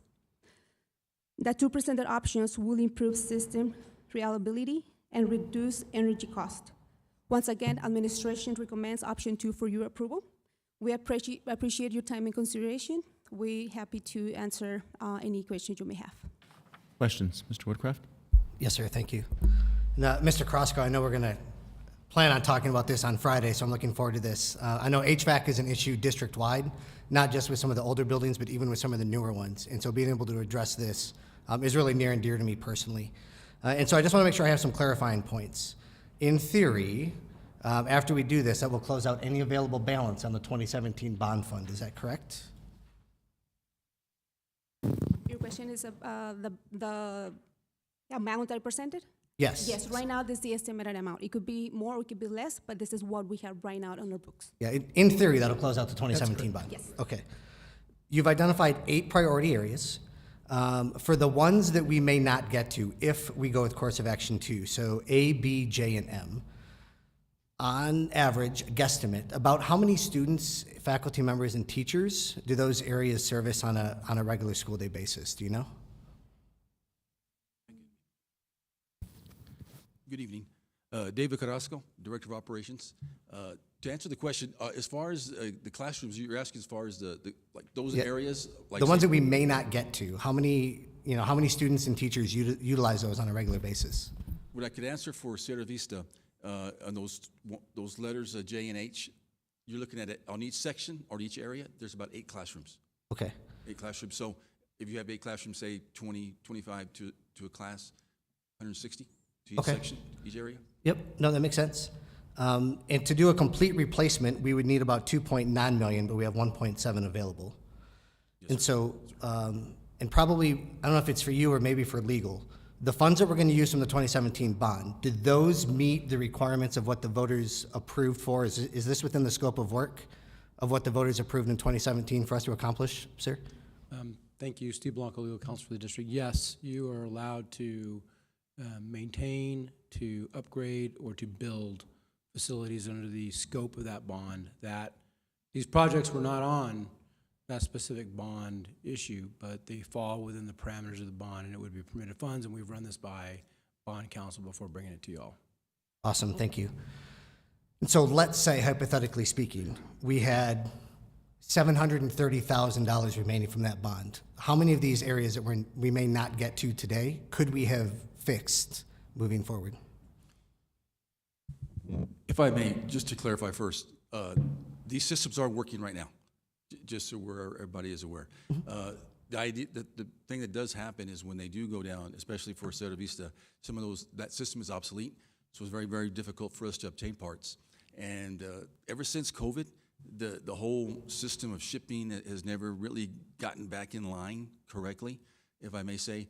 And also now, with a word that is coming up quite often, the tariff landscape is really kind of, when we make calls to our vendors, it's like, we're not sure, we're not, so I think you're aware probably of that as well. So try not to break through my sweat here, I'm just saying it's hard to make a true. Just a guess, you think if we could fix 2 more areas, if we had 700,000? Yes, sir. Answer Okay. your question, yes. Which we don't. But if we had 730,000, we might have been able to fix 2 more areas. Yes, sir. All right. I am really looking forward to learning more about this across the district on Friday, so I'll save all of my remaining questions for that. I just really wanted to focus on this one for now, and I'm really excited to get some of this stuff fixed for our students and teachers. Thank you. Any other questions? Mr. Carrasco, I know you mentioned that the Sierra Vista HVAC system is obsolete. Yes, ma'am. And I know that you all recommended option 2, which is a little bit here, a little bit there. So why not the recommendation for just the Sierra Vista, if that's the one that's obsolete and we're having, I'm assuming, a little bit more difficulty with? Only the one, and pardon my vision, but that one on the, is it K? Area K is. Oh, okay. That one is really have given us a lot of problems. We identified that one. And then H is special ed, that special ed area. So we really want to focus on that and hopefully be able to have those replaced, to have those done as best we could. So the other areas, the J and the M, they're not obsolete? They're obsolete, but we have them working, they're functioning. Okay. And we're hoping that whatever parts we can salvage, we can keep them. And then if there's something that goes down in those additional areas, we can make some repairs until we find that additional 700,000 probably. Under a tree somewhere. Yes. Got it. Somewhere. Thank you so much. If I may, I want to give Mr. Carrasco and his team kudos that $27,000 in maintenance costs would probably be much higher, but they've made up their own parts basically, since they don't sell parts for those units anymore, so they've MacGyvered it up. Exactly right. So kudos to him and his team. Duct tape. Any other questions? No, sir. If there's no other questions, I motion to approve. Option 2, COA 2. I have a motion to approve option number 2 made by Mr. Woodcraft, I second. and a second by Mr. Rodriguez. Any further discussion? All those in favor? Aye. Opposed? Item passes. Thank you, Mr. Carrasco. Oh, thank you, sir. Get that? Thank you. Thank you, Mr. Carrasco. Thank you, Ms. Fierro. Thank you. Moving on then to item 9D. Consider approval of final payment to Viber World Sports Limited. That is Mr. Carrasco. Yes, sir. Good evening once again. My name is David Carrasco, Director of Operations. I'd like to welcome you officially your new board members. Thank you for serving, and welcome to Team SISD. If I may, Mr. Nye, might I pass out a couple of photos? Sure.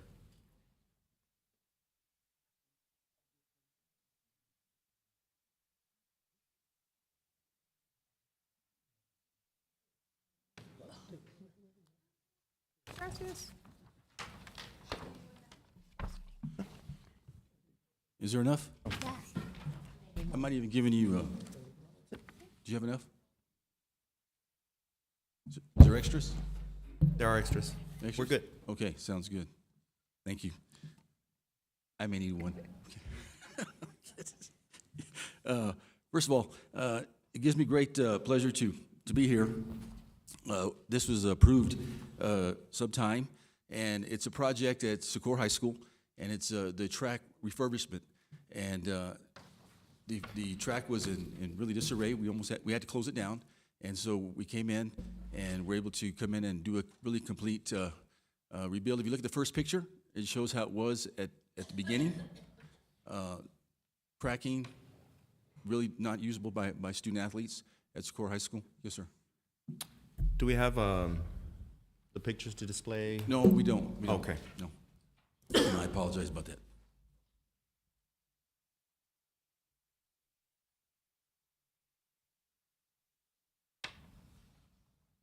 Thank you, Ms. Vasquez.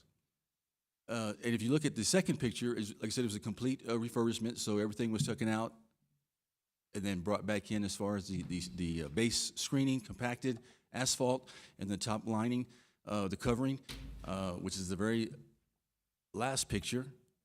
And if you look at that picture, I hope you like the final product. That color, which Socorro is Socorro Colombian blue, is nowhere to be found in this whole area. So I hope it's. I do invite you to visit out to Socorro High School. The principal, Dr. Astorga, would be happy to show you around, and I'd be happy to as well if you want to make an arrangement with me. I'll be happy to show it to you. I guarantee you it's the best track in the entire county. So a little quick story. Elementary school, I went to Escontrias, and when I was first, second grade, they would walk us down the Franklin Canal, cross us through Alameda. No traffic back then. It was a few years back. But, anyway, and we'd have like a little mini Pee Wee track meet, right? And back then, the track was totally like, they would call it cinder, which is a fancy name for saying a base screening, really. And so the guy would go out there and line it with chalk. It'd be windy. The line would be gone. But anyway, they take us out there, have us run 50-yard dash, 100-yard dash, give us little ribbons about this big, the greatest thing around. So it was a great pride to be part of this project, because now going forward, 20 or so years, and it's probably longer than that, but here we are. It was a great feeling for me to be part of it and be able to provide this for the district. I did a ceremonial 100-yard dash jog, and it was great. So I invited us all to come out. I want to know your time, sir. 4-4, 4-4, for sure. There we go. It was, let's just say a brisk walk. No. So anyway, I invite you all out, and please come out there and see it. It's really beautiful. With that, the Mesa Operations Department is pleased to present final payment for Vibrant World Sports for the Socorro High School track refurbishment project. Our department has overseen this maintenance project and with due diligence present the final contract for final payment. The original contract sum was $733,885. Final contract sum, $703,885, with the final payment of $73,388.50. That's for your approval. That's a question. Sir. Mr. Carrasco, and this whole project was out of bonds fund. It was never a general fund, correct? It was out of bounds funds correctly, yes. Thank you so Yes, much. sir. Thank you for. Make a motion to approve? I have a question. Rodriguez, I'm sorry, I have a motion on the table. Second. A motion made by Mr. Guerra, seconded by Mrs. Macia. Discussion, sir. Oh, yes. Love the work that took place, and I'm just having a bit of trouble remembering from the last board meeting when this was initially discussed, I believe about maybe 2 months ago. The modernization of this track, it wasn't initially included in the, when Socorro High School was modernized at a greater scale. Is that correct? That's correct, yes. Okay. Okay, and I just bring that point up, and thank you for clarifying, just because I was curious in terms of if that was the case, and if this track was a part of that modernization project, kind of wondering,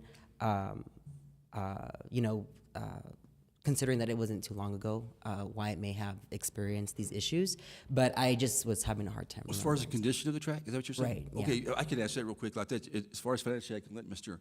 Solis add. What happened was that if you go back all the way really to 2016, 2017, right? So we're looking at quite a few time. We would do basic maintenance as far as a structural spray, try to keep it up. The weather here is really bad as far as the heat, as far as on this type of material. Very, very, very difficult. So once we knew that 27 bond passed and all the process of getting it organized, we weren't going to do anything else because they built the whole school really around it. Okay. So for us to do any kind of maintenance would have been really, really not a good use of funds from our maintenance department. So we waited, and it really took a long time, right? Because it just really got finished. The entire phases of both campuses of the campus really went around it. So you're looking at a large amount of earthwork. The movement would have kind of caused some issues for us to do it prior to this. As far as the funding and the payment for it, I can ask Mr. Solis to elaborate on that. But did I answer your question? Yes, I just clarifying 100%. It wasn't a part of the modernization project for Socorro High School, correct?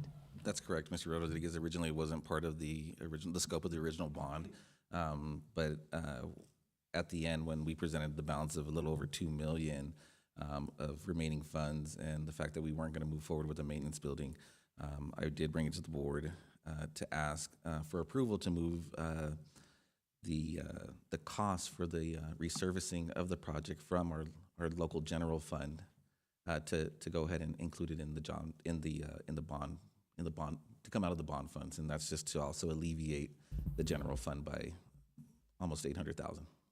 Got it. Thank you. You're welcome. Any further discussion?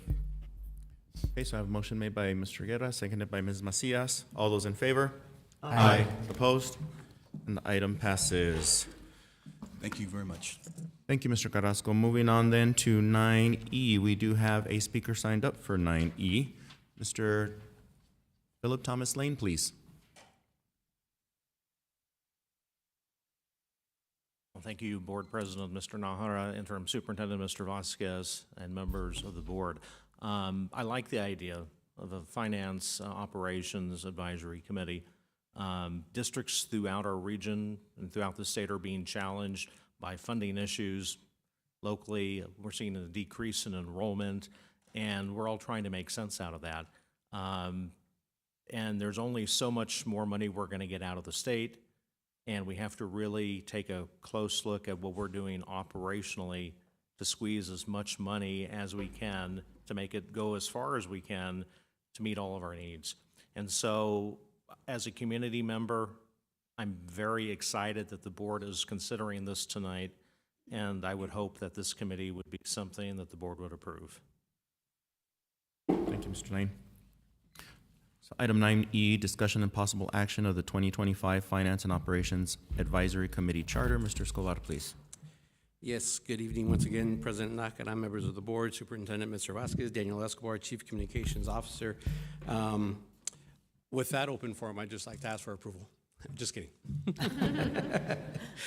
This really is in line with the presentation and the next steps that was shared by Dr. Hinojosa earlier, as well as Mr. Kim, and also shared by Mr. Vasquez on Monday, in us seeking more community engagement, more stakeholder involvement.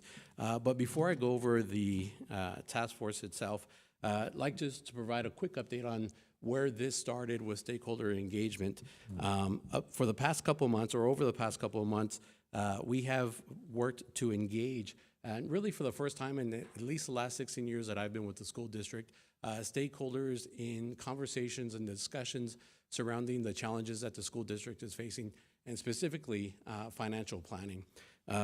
Mr. Vasquez held these meetings together with Mr. Solis with our all-in committee, representatives from the District Service Center, representatives from our employee associations, assistant principals, superintendent, student, and parent advisory committees, our EPAC, as well as our leadership. And in those meetings and presentations, it was really a conversation, as I mentioned, to provide open and transparent information about where we are. Much of the information that had been shared with the Board of Trustees was shared with these stakeholder groups. Amongst all the groups, some 350 individuals participated in those conversations. The agenda was pretty straightforward. Update on the state of the school district, our budget planning calendar, how public schools are funded, preliminary budget comparisons, budget challenges, future revenue generation opportunities or options, and most importantly, to provide an opportunity for feedback from these stakeholder groups. So following the successful model of the community listening meetings that the trustees led, and we received the report from on Monday, after the presentation of information to these stakeholder groups, two questions were posed to them for their feedback. The first was, what concerns do you or your community have regarding the district's financial situation? And from those conversations, there was probably 300 items noted. These were the most common themes that emerged from that. And again, like the conversation on Monday, the timeliness of the conversation and the challenges that we're dealing with really reflected in the feedback that we received. Job security and staff morale, the impact of the challenges that we're facing and the difficult decisions that having to be made are having on students, equity and spending priorities, health insurance and benefits, legislative and external factors, things that are out of our control, and resoundingly, as we have heard many times, transparency and trust. And the second question was, what information should we as a school district and Mr. Vasquez as a leader be sharing with the community as we seek to engage and to rebuild trust? And again, certain themes emerged. Is a task for us is to explain school funding and budget allocations clearly, just to help the community better understand how we're funded and the parameters that we have for establishing a budget. Clarify voter-approved tax rate election. That conversation had been presented to the board, and the community was aware about that conversation. If the district were to pursue it, they're seeking more information. They want to be engaged in the conversation, provided the opportunity to learn more about if the district were to pursue that, what it would mean, what it would take. If the district were to pursue it and it were to not be successful, what would that mean to the future of the school district? To be transparent and consistent in our communications. Another note that was resounding and that came through and through all of the stakeholder groups was as we are discussing all these difficult things, not to forget the positives, to continue to highlight the positives, to continue to shine the spotlights on the great things that our students and staff are achieving on a daily basis. And then again, invite community voice. So what we heard again throughout these highlights were transparency, involvement, engagement, and inviting community voice. So the formation of this committee is really the next step in doing so in our financial planning and planning for the future of the school district. The board was provided a copy of the charter that we seek approval for, and it is in line with charters that we've used for facilities, advisory committees, similar type committees. The organization of the committee, it would consist of 2 members appointed by each trustee, 2 members appointed by the superintendent, as well as other invitations extended to campus and district key personnel, community members representing, for example, City of Socorro, City of Horizon, other elected official offices, as well as Fort Bliss Garrison Command. We would send them an invitation, as well as each of our major employee organizations, associations, would be invited to have a member on the committee. Again, in line with other similar committees for facilities that we've had, the board president would be asked to name the chair or appoint the chair and vice chair of the committee. And just a quick note that this committee will operate solely under an advisory capacity. It would not assume the role of the board. It would be solely to make recommendations. The timeline for the committee, we would plan to have 4 meetings, 2 meetings in June, 2 meetings in July, with the end result of this committee forming a recommendation and a report to the Board of Trustees at our regular meeting in July, specifically July 23rd. So with that, administration is recommending and seeking approval of the charter as presented so that we can move forward with the formation of the committee. Craft? A few questions, sir. Thank you. I love this idea. And somebody that has just knocked on a couple thousand doors, this is something that the general public has been asking for. And so kudos to staff. We've been on this job for a week, right? And I was like, there it is. This is great. So I'm really excited for this. So a couple questions. These meetings in June or July. Yes, sir. Do you anticipate them being like weekdays in the evenings, weekends? Because that will kind of start to shift our focus on potential appointees based on availability. And so what do you project for the meetings? We are projecting the 4 meetings Thursdays. Tentative dates are Thursday, June 12th, June 19th, July 10th, July 17th. Those are the tentative dates that we're looking at. Evenings, traditionally we would like to invite them. 5:30 would provide them with a meal. They're going to be spending their evening with us. We'd meet from 6 until we conclude business for that day. Awesome. And if I missed it in the charter, my apologies. Yes, sir. Is there an intent for there to be a quorum identified, or it's if you make it, we're going to have it regardless? If you make it, we are going to proceed with the meeting. Okay. And will this follow the Texas Open Meetings Act as well for publishing everything 72 hours prior, et cetera? It will not follow that. These traditionally have not followed that. They will be open meetings. For the discussion and formalization of the recommendation, only the identified and appointed members would participate in that. But if other people would like to be members of the audience, they're able to do so. Also, just as an extra measure of transparency, all the information that will be presented and shared at these committee meetings will be posted online publicly. Awesome. No, that helps. And then one question and then one ask, Yes, sir. depending on how this goes. I didn't see anything identified for appointee qualifications. Is it anybody and everybody? Is it anybody in the city, just people from our district? What does that look like from a trustee perspective and the superintendent making an appointee? So it's not specifically defined in there. The idea is that trustees would appoint individuals from their community that they represent within the Socorro Independent School District. Okay. And then my only ask, because this is an advisory committee, I'm assuming there's going to be like a majority and a minority opinion. With whatever the majority opinion is, just a small blurb from the minority. Like folks that didn't quite necessarily agree or had a differentiating opinion, I would still like to value their opinion. And so to include that in the report when it comes back to the board, I would personally appreciate. Sounds good. Absolutely. And again, these are formalized through consensus, right? That'll be the model followed. Yes, sir. Thank you very much. Yes, sir. Additional questions? No? Board members, just wanted to also add to the your concerns and thoughts that either myself or Dr. Hinosa will be attending these things to facilitate, to ensure that there's a comprehensive review, certainly the overall budget process and the budget information. I think that it's important for this task force to consider alternatives as much as possible and certainly make recommendation. This task force in some sense will be structured not as a decision-making group, because the decision rests with you, but rather I think you need a validation of your thinking process, especially for the new board members. This might give you additional insights as well too. Just coming on board, your first major decision is about a budget, a very large budget. And so I think this is also helpful in that regard, potentially down the road in terms of what other actions that the school district needs to take. Because certainly there's not, unfortunately, a one solution to the problem, but they're going to consider multiple solutions to the problem. So I think this, once again, is to your question there, I think, once again, the facilitation of that process will need to involve everybody.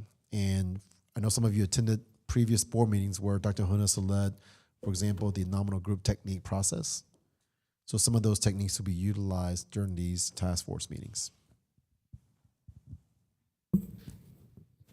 And by when would they need to submit the names? Thank you for that. The sooner the better. We will be following up.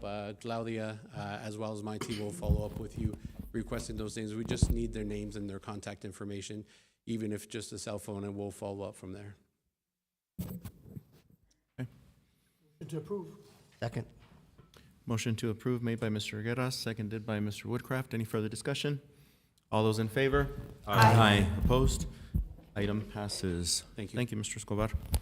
Moving on then to executive session. The meeting is to be closed for discussion with legal counsel regarding the Public Utility Commission of Texas proceeding docket number 57568/SOAH, docket number 473-25-11219, application of El Paso Electric Company to change rates and litigation related to thereto, to discuss personnel and real estate matters under Texas Government Code Sections 551.071, 551.072, and 551.074.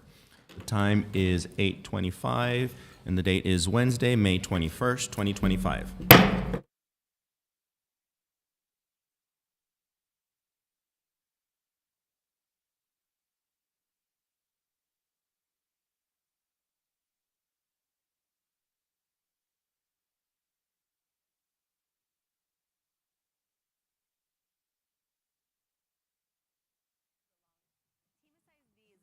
Texas public school district that gives us unforgettable memories, traditions, experiences, and the opportunities we need to have a bright, successful future.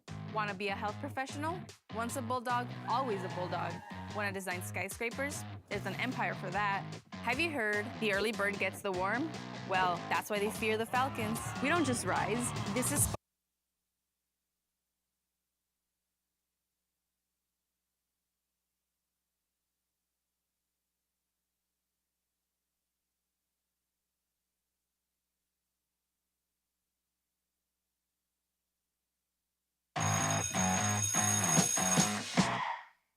Socorro Independent School District has more than 48,000 students and 51 campuses, but we're not just a number. Here, we're cared for, we're loved, we belong. Temis ISD is a true Texas public school district that gives us unforgettable memories, traditions, experiences, and the opportunities we need to have a bright, successful future. Want to be a health professional?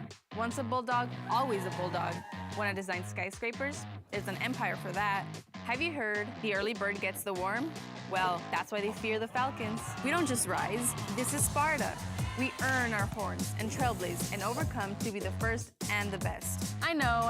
It sounds extra, but it's just our flex. For over 60 years, Socorro ISD has set its sights on our future with vision, innovation, investing, building, and planning to prepare us for the real world. These are our opportunities, and we will seize them.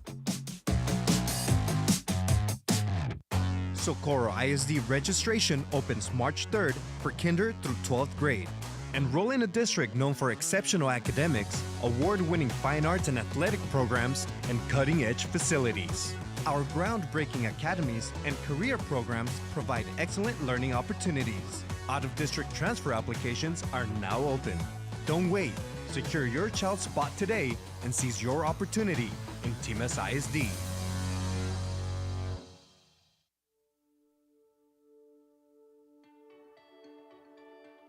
Socorro ISD offers 45 different pathways in CTE.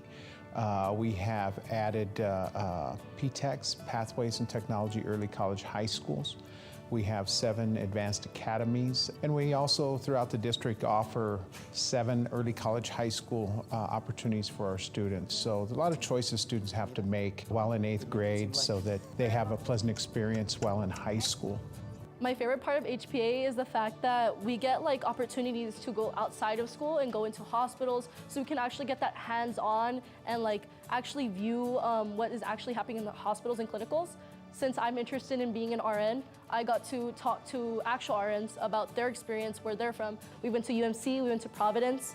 I also got to do middle schools and elementaries. It really helps you like build that understanding of how everybody's different, and you have to understand and like care to their needs. Because it is really a dream that if I was a kid, I would have never believed that I was doing all this stuff that I was doing in the program. They make me feel like family. There's a sense that I don't get in any other setting. When I'm at school, I don't feel like I'm at school. I feel like I'm doing something that I want to, and the day goes by quick, super quick. And it just gives that sense of well-being and family, and it really is a dream, because I would have never thought I would be in the position that I'm in. The students can select up to 3 different programs or academies that they would like to attend, and through the lottery process, they're placed in those different academies or early college high schools that they choose. We've had over 80% first selection offered for our students. The Libertas Academy is a law and government program where students can learn how to be lawmakers, law officials, learn about the government, how it was brought up, and basically prepare us for the future in some sort of government professional field. My parents and I, we actually thought it was a really amazing opportunity, even as a high school student starting your freshman year, that you get to start learning about these career fields, and that you get to really experience it firsthand, and you get to learn about these careers that you want to go into and get a step ahead of everybody else. It was just, we had to take it. It was an amazing opportunity. The Academy provides a really unique experience because it offers students the rigor of not only college, but also like kind of a taste of law school, which is really unique. It's something that we really don't have anywhere nearby. So I think that it's really, really cool that it provides that educational opportunity, but also it provides that community. A lot of people think that we're just all business, that we don't have fun, but we really have become like a family. I really have found some amazing friends, amazing professors. It's taken a huge investment, not only in equipment, facilities, but also in maintaining our teachers' credentials, getting them training, keeping them up to date with current standards. Socorro has always been known as a progressive district. By what we offer our kids supersedes most other school districts across the state. And I have great confidence that we'll continue to progress with what's leaving our schools.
So our dual language program consists of two different types of models. We have the 90-10, which is for pre-K students, and this is where the students are in a classroom with one teacher. Depending on their first language, they're going to get 90% of the instruction in English, 10% in Spanish, or vice versa, 90% in Spanish, 10% in English.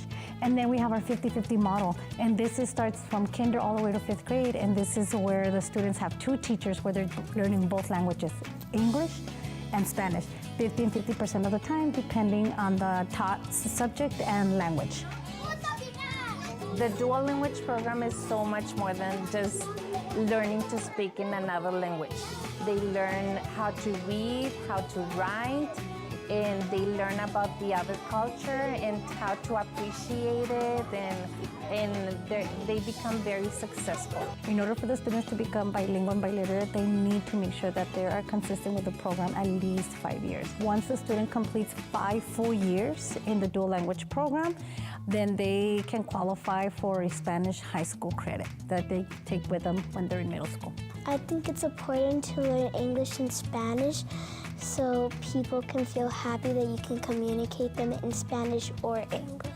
So when I'm older, and they ask me questions in Spanish, I can answer them in Spanish and English. We are growing our students in a very competitive global society where dualism is extremely important in any type of business that you go into, not just into education. The students, we're preparing them to be global, competitive citizens of society, and having that dualism in their pocket is really going to open doors for them.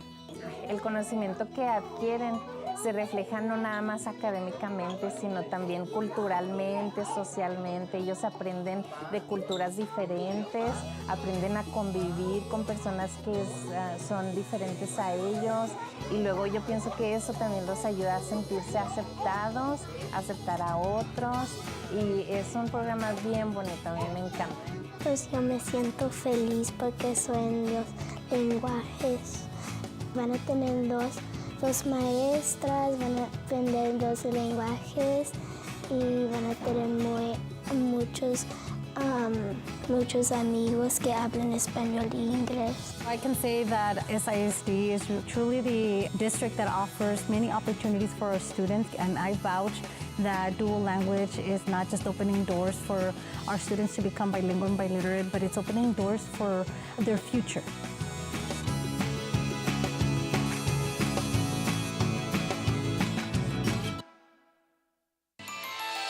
Socorro ISD makes learning innovative.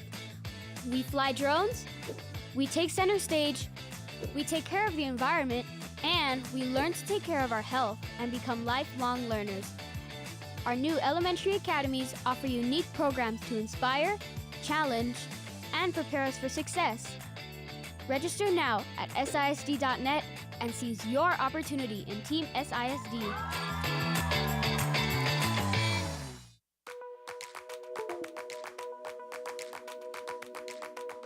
The Socorro Independent School District is committed to helping all students find their voice and achieve their highest potential. We understand the important role that families play in our children's education, and we welcome you, our military-connected families, to Team SISD. With 46 schools designated Purple Star campuses by the Texas Education Agency, the most of any school district in the El Paso region, Team SISD is committed to supporting the unique needs of military-connected students and their families through a variety of resources and services. These include a comprehensive website for military families, a campus transition program, multiple special events, military family life counselors, and a military liaison at each of our 51 campuses who all reach out and serve our military-connected families. Team SISD stays in close contact with our Fort Bliss counterparts to access and share information, ideas, and trainings to provide the best education for our 6,500 plus military-connected students. To assist with the social and emotional needs of our students, we maximize support services by engaging with our school counselors, including our military and family life counselor, and local agencies such as NAMI, the YWCA, Child Guidance Center, local daycare providers, and the Paso del Norte and Meadows Family Leadership Council. We value and greatly appreciate the sacrifice our military parents make for our country, our community, and our children. We salute you, and we are delighted to have the opportunity to serve you and your family in our district. Thank you for being part of our district and helping us ensure that Timas ISD is the right choice for endless opportunities.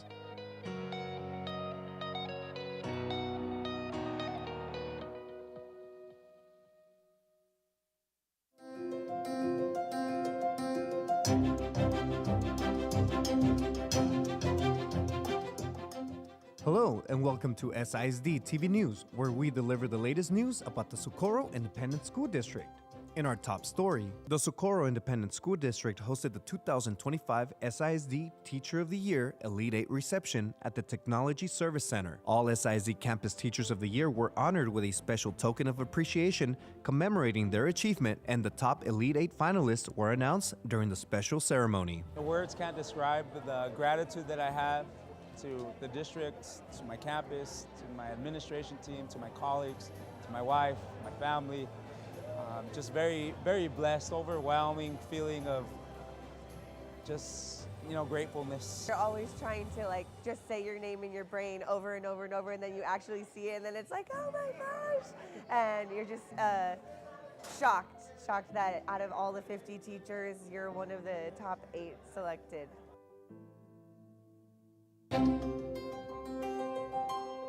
Dr. Ignacio Astorga, principal at Socorro High School, was named the District 9 Administrator of the Year at this year's District 9 Spring Conference at America's High School. The purpose of District 9 is to develop leadership abilities in students and advisors, promote democracy as a way of life, and establish and uphold high standards for local school councils. It's a hard work of everybody. It's a combination of not just the faculty and staff, but of what our students do and what our expectations are of our kids. And our expectations should be high for any school that we're at. And if you challenge the kids, they will reach that challenge. And that's what our kids have done. They have reached that challenge. And this is just a culmination of everything. So this award's not for me, it's for Socorro High School and our kids. I was so honored that Ms. Lopez reached out to me to write a letter of rec for him. He has been my principal since the beginning of freshman year, so throughout this whole journey I have been with him.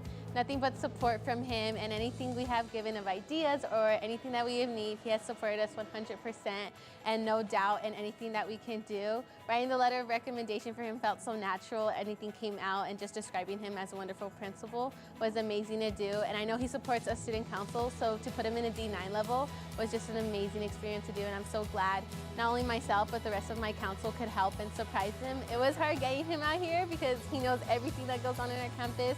So a little lie to get him here, I was totally okay with it. And seeing his surprise and seeing his reaction just made my day and my year to make him a D9 Administrator of the Year.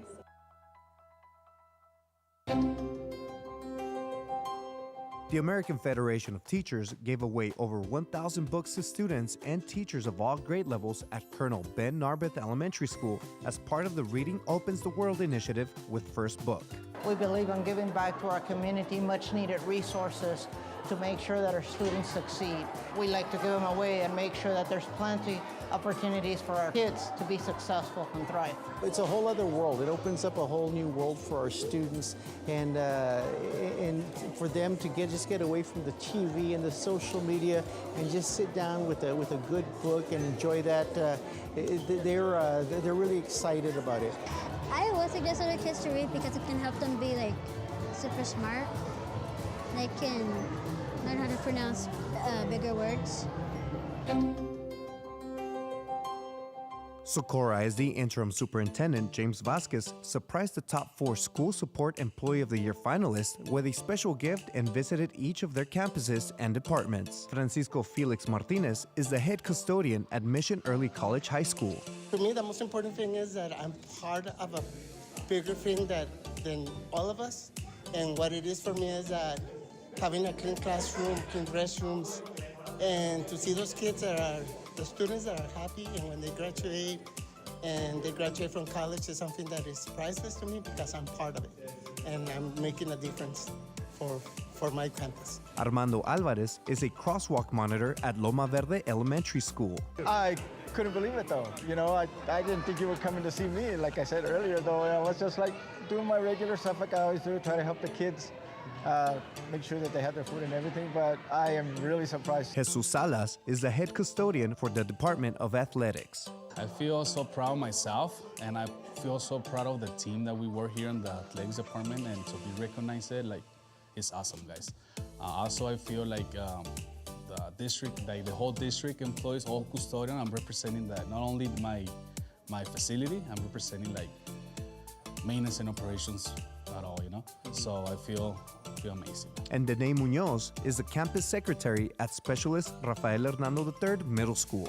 We have an amazing team here, and they're my babies. The team here is literally my baby, and just to see my team out here in the front supporting me when I'm the one that supports them all the time, it's just so fulfilling.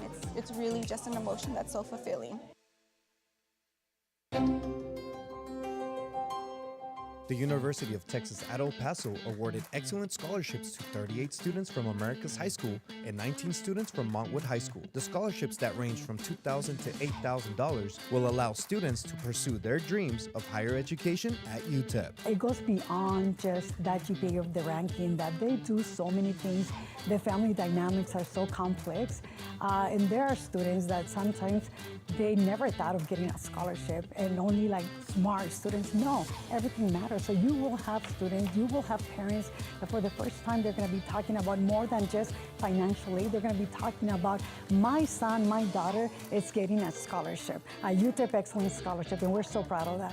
I feel really good about myself because during like the previous years, I was kind of like down about my grades, but like I got them up, and knowing that I got this scholarship like just gives me that peace of mind. This is just an exciting opportunity. Relieving this financial burden is just something that everyone is looking for. I believe being able to be a recipient of the scholarship is something so honorable. UTEP was the university I was planning on attending, so just having that leverage on that concern of like, well, how am I going to pay for this, and all that, like just it going away, is something that I'm grateful to receive as a person. I'm actually really excited. I didn't know it was happening. I thought this was like an information thing. Like they're gonna be like, oh, like you're a finalist, but you have to do this, this, and this to win it. I didn't know we were gonna win, but I'm actually really excited. The Libertas Academy for Law, Government, and Public Administration was awarded the Haddon Summers Civic Foundation Grant for the 9th year in a row. This grant allows students to learn about civics during their spring break and introduces incoming 8th graders to the Advanced Academic Academy. This year's focus was the First Amendment. We use that topic because I think the kids find it very interesting, but it also allows them an opportunity to understand the concept of researching, the concepts of looking up court decisions, and then keeping updated with current decisions, with how it works. And then we also gave them an insight of what are their rights on the school campus, because they think that they have unlimited rights, and it gives them an opportunity to see how Supreme Court decisions, local decisions also impact their daily lives.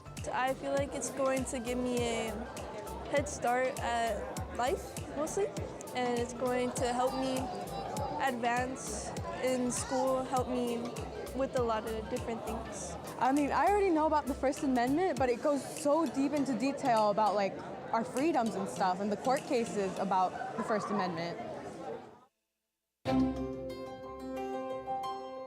Team SISD sophomores, juniors, and seniors explored future career options at the annual College Career and Job Expo at Montwood High School. Students got the opportunity to speak with college, technical school representatives, and meet with local business and industry partners to learn about possible opportunities available to them, such as internships or employment opportunities. The reality of our students going to school without working is it's been an issue here in El Paso and nationwide now. Information provided about our state's graduation rates. UTEP's graduation rates are up, but they're still at a 6-year, 42% graduation rate, which means our kids who are going to school at UTEP, they're taking time to go there, and they're most likely working, supporting the family, and paying bills as they're going to school. So they leave our schools with college credits as well as skills to help them find a higher paying job. They probably don't have to work so much to be able to achieve their goals in a quicker time period. I really like it, and everybody was super helpful about their tips with interviews, and overall it was super nice. I'm trying to look for more of a better job that pays better, obviously, because I'm about to graduate high school and I need to start looking for a better job. Coming here made me realize like a lot. Like you can benefit for so much just by showing up, asking questions and asking around like how does this work and stuff like that. So yeah, it's really beneficial.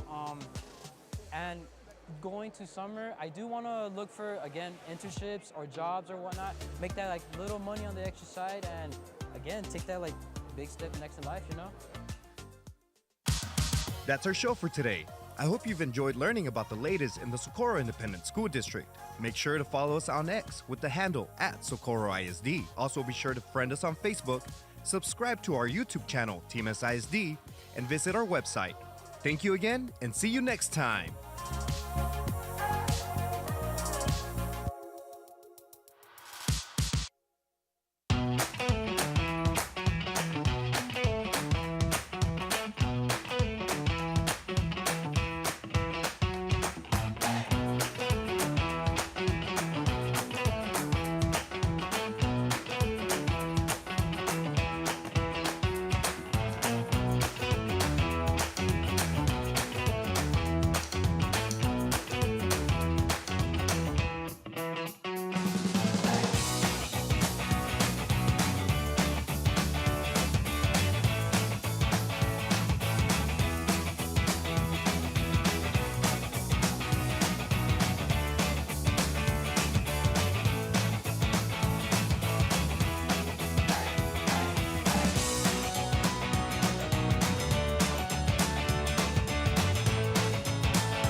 En el distrito de Socorro, aprender es innovador.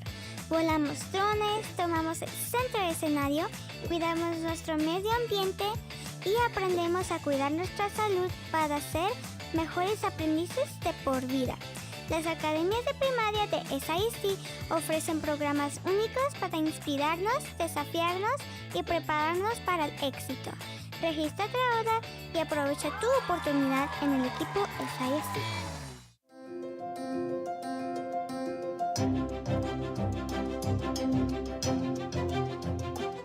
Hello, and welcome to SISD TV News, where we deliver the latest news about the Socorro Independent School District. In our top story, Team SISD High Schools officially launched the Region 19 Girls Flag Football Pilot Championship in partnership with the Dallas Cowboys and the Houston Texans. The schools participated in a blind draft to determine the team they will be affiliated with. This opportunity is for those female athletes. I think of my own daughter when we talk about this, and so we just want to make sure that they have an opportunity to participate in a growing sport. There are scholarship opportunities. Some of the schools, smaller schools across the nation, are offering scholarships for it. So it's just another opportunity to showcase the amazing female athletes we have in the El Paso region. I'm just really excited to get to, learn as a coach and then help the girls learn and, be football players. Like that's just something that we're gonna learn together, and I think it's gonna be a really great experience, and then hopefully expand it to UIL. I mean, that's going to be amazing. It's truly their opportunity. They deserve the right to go compete. Football is the greatest sport, in my opinion, in this world, and so we do so much for our men. We go above and beyond for our men, tackle and all these different things, 7-on-7 for our boys. It's our opportunity. It's our duty to make sure that we give those same opportunities and we give the same energy, we give the same effort to our young ladies because they deserve it, they've earned it, and it's their time. Students from Socorro ISD's 6 comprehensive high schools participated in CareerCon XXL at Eastlake High School. Students had the opportunity to have one-on-one conversations with employers, learn about exciting career paths, and get advice on taking the necessary steps towards their dream job. This is one of two CareerCon events we have. All of our sophomores take a financial literacy class, and it's a semester course. So we have a job con or a career con in the fall, for about 1,800 students, and we have one again in the spring for approximately 1,800 students. And financial literacy, we cover 3 different areas: personal financial literacy, as well as college readiness and career readiness. Students create their endorsement when they're 8th grade.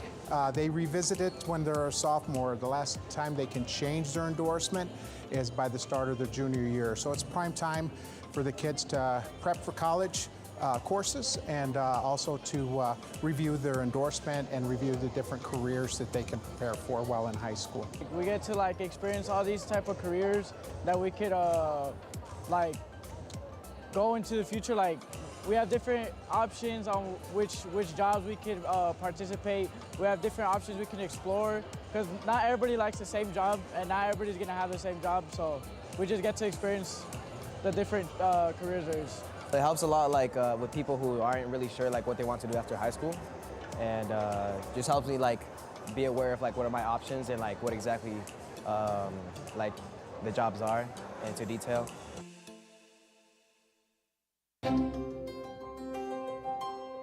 Team SISD's Project Search program hosted a Coffee Connections event where students with developmental disabilities can find a job and gain work experience.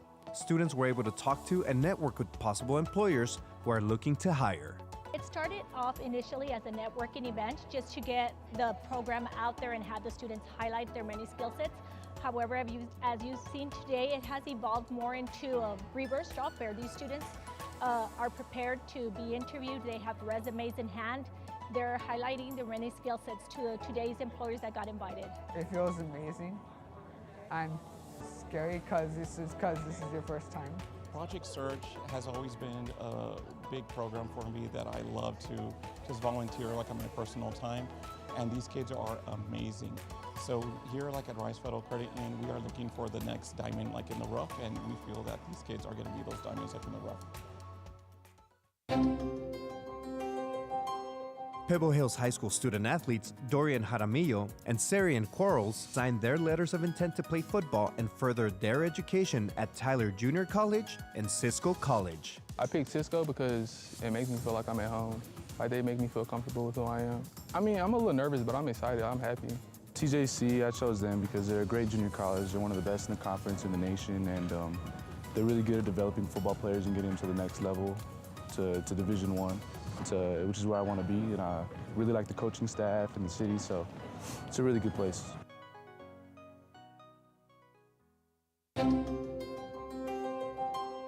Socorro ISD students demonstrated how technology has enhanced their educational experiences and equipped them with the skills to succeed in a digital world at the annual Academic Technology Showcase at the District Service Center. The district-wide event welcomes students from all grade levels to compete, showcasing their technology skills, creativity, critical thinking, communication, and teamwork. We cannot do this without the support of the teachers and the enthusiasm that they have in their classrooms every day. And that's what translates into the energy that you're seeing today, because it's evidence that kids are enjoying their learning and that they're excited about using technology in their classrooms. So when they get an opportunity to showcase their work, that's fulfilling the mission of this great event, that we actually give them an opportunity to show to the community all of the wonderful things that they're getting to experience and be a part of in our district.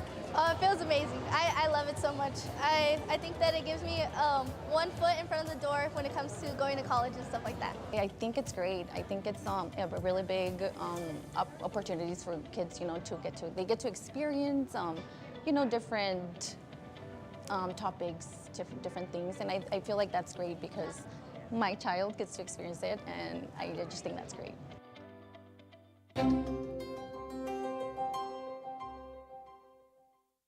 The Socorro Independent School District hosted its 3rd annual Black History Month art contest at the District Service Center. 300 students from districts around the region showcased their art pieces of African Americans in labor.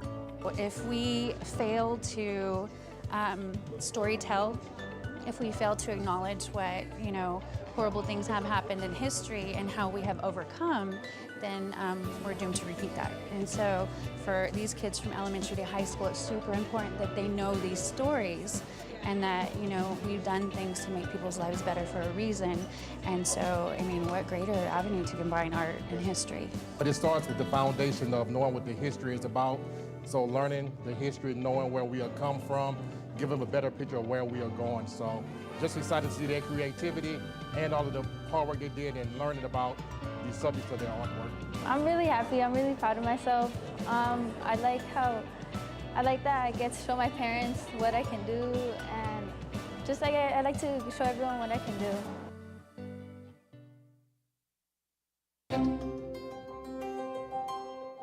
America's high school student athletes signed their letters of intent to play and further their education at the next level. Isaac Arrieta will further his education and play baseball at El Paso Community College. I'm just excited to just continue my career. I mean, it's a big thing. Since I was little, I've been wanting to play. Isabela Núñez will be attending Grand Canyon University, where she will continue to play volleyball. I'm super excited. It's a great school, and I can't wait. Giselle Abascal will continue to run track and cross country at the University of West Virginia State. I feel excited, a little nervous, but it's like a good thing. Visit SISD.net to get the complete list of students who have committed to furthering their education while continuing to pursue their athletic passion at the collegiate level. That's our show for today. I hope you've enjoyed learning about the latest in the Socorro Independent School District. Make sure to follow us on X with the handle @Socorro ISD. Also be sure to friend us on Facebook, subscribe to our YouTube channel, Team SISD, and visit our website. Thank you again, and see you next time.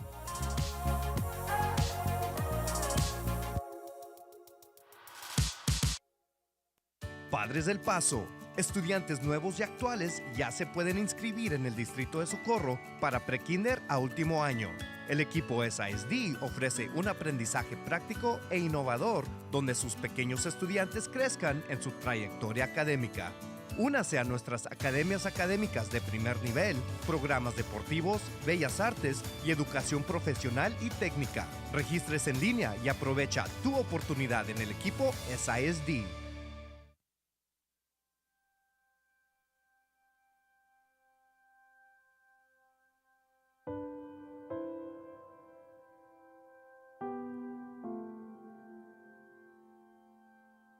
This past year has tested us in ways we've never imagined.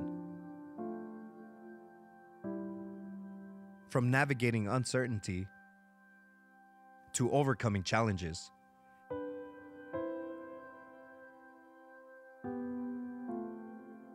each of us has played a crucial role in keeping our community strong and resilient. Through it all, one thing has remained clear: our commitment to our students' success.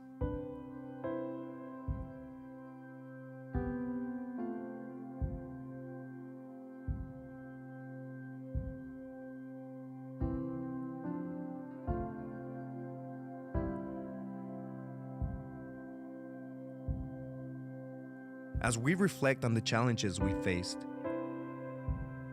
we recognize the strength of our unity and the power of being all in.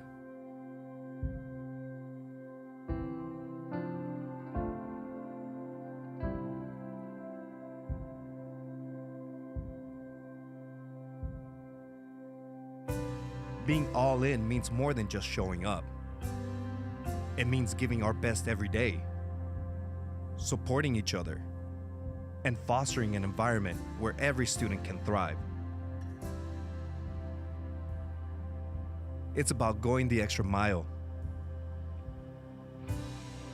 finding solutions together, and lifting each other up during difficult times.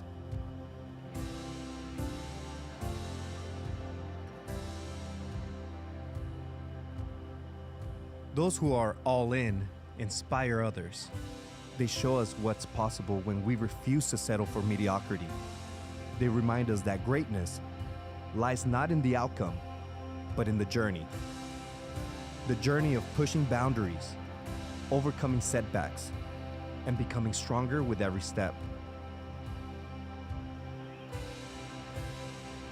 So as we face the new school year, remember this: Life rewards those who are willing to give it their all. Whether you're pursuing a dream, facing a challenge, or simply striving to be the best, choose to be all in. Because when you are all in, you're a champion for all of us. Students, employees, parents, and families. We are all in for Team SISD.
We're back in session. The time is 9:06. The date is Wednesday, May 21st, 2025, and we still have a confirmed quorum. Continuing with our agenda.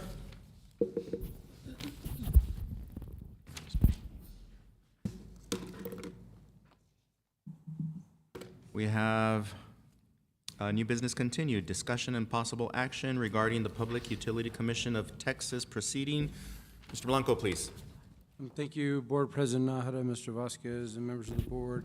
We had a discussion in closed session regarding the current status of the application of El Paso Electric Company to change rates and their current Public Utility Commission proceeding, docket number 57568, State Office of Administrative Hearing, docket number 473-2511219. The administration has done an analysis of the value and the benefit of this district joining with the other Rate 41 classification member participants. Those include entities like El Paso Community College, El Paso Independent School District, Isleta Independent School District, Tornillo, and the County of El Paso to intervene in that proceeding to argue for the maintenance of the Rate 41 classification and to compete with the El Paso Electric Company regarding the proposed increase in the Rate 41 classification. So at this time, I'd ask the A board member to approve and adopt the following motion. I move that Socorro Independent School District intervene in Public Utility Commission of Texas proceeding docket number 57568, State Office of Administrative Hearing docket number 473-2511-219, application of El Paso Electric Company to change rates subject to at least 50% of prior Rate 41 member participants, also intervening and subject to approval at a future meeting of a definitive interlocal agreement and engagement with special counsel. Motion to approve. Second. Motion to approve and adopt made by Mrs. Macias, seconded by Ms. Gardea. Any further discussion? All those in favor? Aye. Opposed? And the item passes. Thank you. Thank you, Mr. Blanco. There be no further business before this board. We are adjourning. The time is 9:08 p.m. The date is Wednesday, May 21st, 2025.